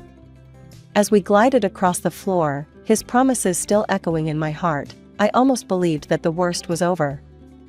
As the last note of our song faded, Mrs. Westwood, flushed from too much champagne, stumbled to the center of the room, grabbing a microphone from the DJ. Such a lovely tradition, the father-daughter dance. Pity we won't see one tonight, eh? She slurred, her voice dripping with mockery. A hush fell over the room. I felt every eye on me, the weight of their stares like a blanket of ice. David's grip tightened on my hand, his whisper urgent. Ignore her, Elena, please. Before I could even muster a response, the side door creaked open, and a man, disheveled and dirty, staggered into the spotlight. My heart sank as Mrs. Westwood's cruel laughter cut through the stunned silence. Look here, perhaps this is Elena's father ready for their dance, she jeered. The room erupted in confused murmurs, some gasps, others hushed whispers. I felt my cheeks burn, my eyes stinging with unshed tears. I covered my face, unable to bear the spectacle. Suddenly, the sharp clack of heels announced my mother's arrival on the stage. Her voice, usually so gentle, was steel as she confronted Mrs. Westwood. This isn't a joke, Diane. You've gone too far. Apologize to my daughter, now. Mom demanded, her presence commanding silence. Mrs. Westwood, swaying slightly, just scoffed, her sneer evident even through her slurred words. Oh, come off it, it's just a bit of fun. Lighten up. That's when Mr. Westwood, who had been silent until now, stepped forward, his face dark with anger. Diane, enough. What are you thinking? He turned to the audience, his voice carrying a mix of embarrassment and authority. This man is an actor, hired by my wife as a distasteful joke. I apologize to everyone here, especially to Elena and her family.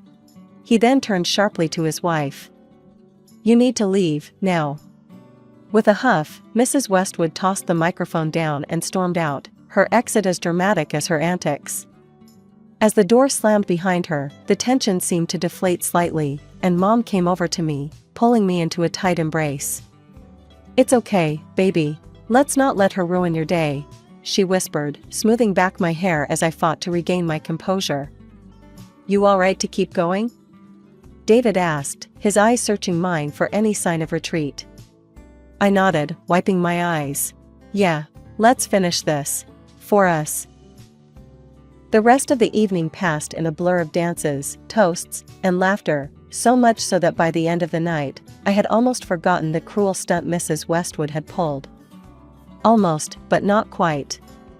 Every now and then, the memory would resurface, a sharp stab reminding me that despite the beautiful vows and the joyous celebration, a shadow lingered over our new beginning. Ever since the wedding, Mrs. Westwood had been quieter, but a tiger doesn't change its stripes overnight. When she called me about a charity event she was organizing, her voice had that same old chill. "Elena, you should come to the charity concert next weekend. There will be some truly talented singers there. It might be educational for you," she said, her words dripping with that familiar condescension. I bit my tongue to keep from snapping back. "Sounds lovely, Diane. Who's performing?" She hesitated, a scoff hidden just beneath her breath. "Oh, various artists. I can't quite remember all their names." Typical Diane, setting the stage to belittle me. But I played along. "Well, I'd love to attend. Thanks for the invitation." That very night, Mr. Carter, my producer, called with some interesting news. "Luna, you're set to perform at a charity event next Saturday. It's a big gig, lots of high rollers." I paused, a slow grin spreading across my face as I connected the dots.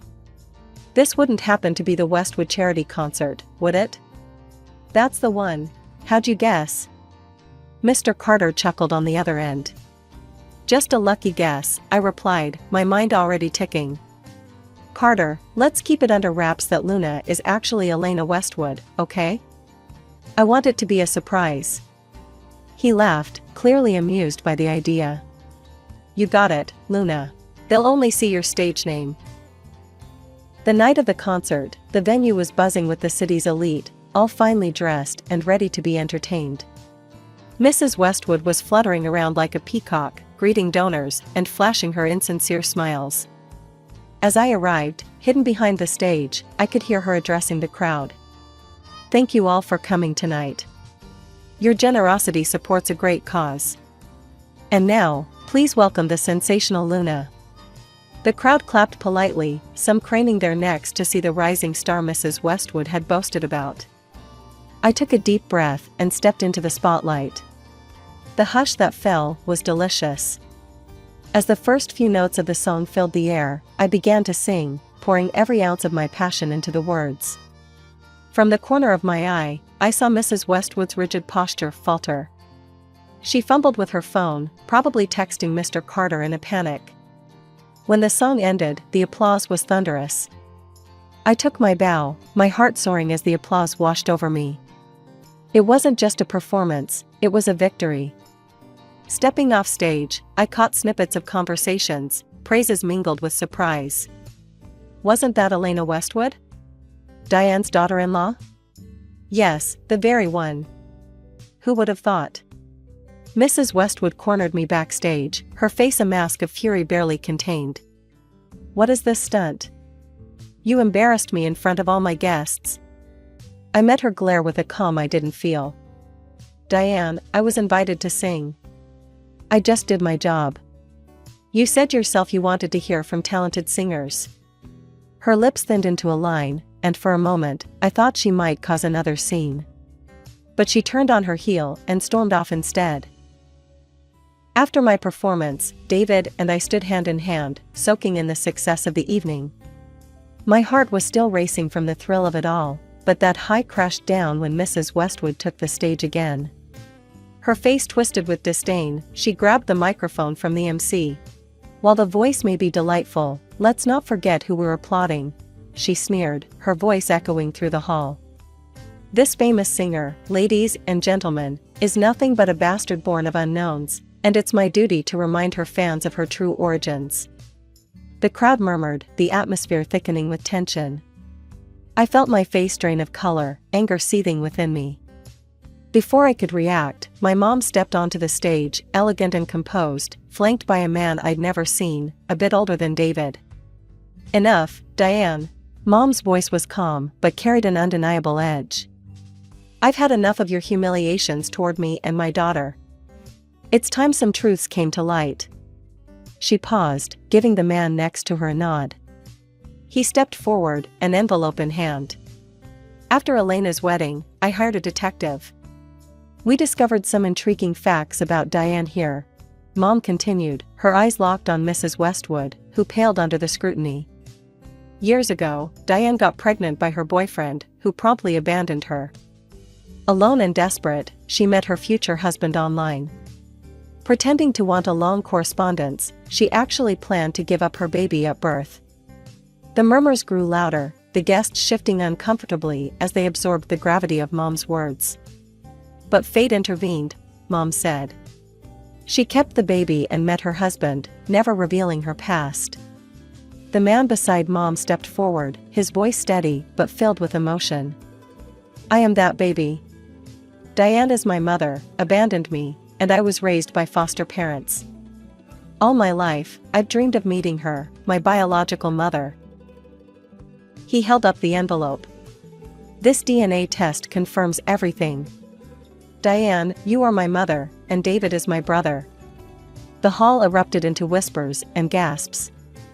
Mrs. Westwood's face crumpled, her usual poise crumbling as the reality of her deceit was laid bare for all to see. Mr. Westwood, who had been standing off to the side, his expression unreadable, finally spoke, his voice booming over the noise. I can't believe this, Diane. To think you've lied about something so fundamental. I need time to think about all of this. Mr. Westwood turned and left the hall, his shoulders heavy. The crowd's buzzing grew louder, filled with indignation and shock at the duplicity of Mrs. Westwood. Amidst the chaos, she fled the room, her departure as dramatic as her life had been deceptive. Mr. Carter, who had been watching from the sidelines, approached us, a supportive smile on his face. Elena, why don't you give us one more song? One about honesty and love, perhaps? Nodding, I took the stage again. The opening notes of the song filled the room, a melody about truth and the courage it takes to face it. As I sang, the earlier tension dissipated, replaced by a collective catharsis. The applause at the end was overwhelming, not just for the performance, but for the truth. As it rang out, I saw my mom wiping away tears of pride. After the fiasco that blew up at the charity event, things changed drastically for everyone involved. Mrs. Westwood, once the queen bee of her social circles, found herself isolated after the divorce. Mr. Westwood couldn't see past the deception, and he ended their marriage, leaving her with nothing but a modest allowance. I heard through the grapevine that her former friends turned their backs, snubbing her from gatherings and charity events that she once dominated. It's like she vanished from the social scene entirely. Meanwhile, my career took off in ways I never imagined. The scandal put the spotlight on me, and not just as a singer. People were touched by the story, by the struggle and the strength it took to face down such public betrayal. Mr. Carter called me about starting my first album. Luna, it's time to channel all this into your music. Are you ready to start on your album? He said over the phone, his voice brimming with excitement. You bet I am, Carter. Let's show them what I'm made of, I replied, feeling the fire of anticipation lighting up inside me. In the middle of all this, David and his newfound brother, Michael, grew close. It was a silver lining in a very dark cloud. They met up often, finding comfort and understanding in their shared, if complicated, family dynamics.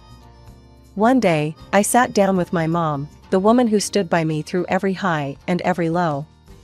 We were in her cozy kitchen, the smell of fresh coffee in the air. Mom, I don't know how to ever thank you enough. You've been my rock, I started, my voice thick with emotion. Honey, you don't need to thank me. I did what any mother would do. Plus, seeing you handle everything with such grace, that's all the thanks I need," she said, her eyes misty as she sipped her coffee. As I got deeper into the process of creating my album, each song felt like a piece of my journey, a melody of my trials and triumphs. David was my constant supporter, and having Michael around brought a new dimension to our lives. It was strange how life worked out, but I was grateful for where we all ended up.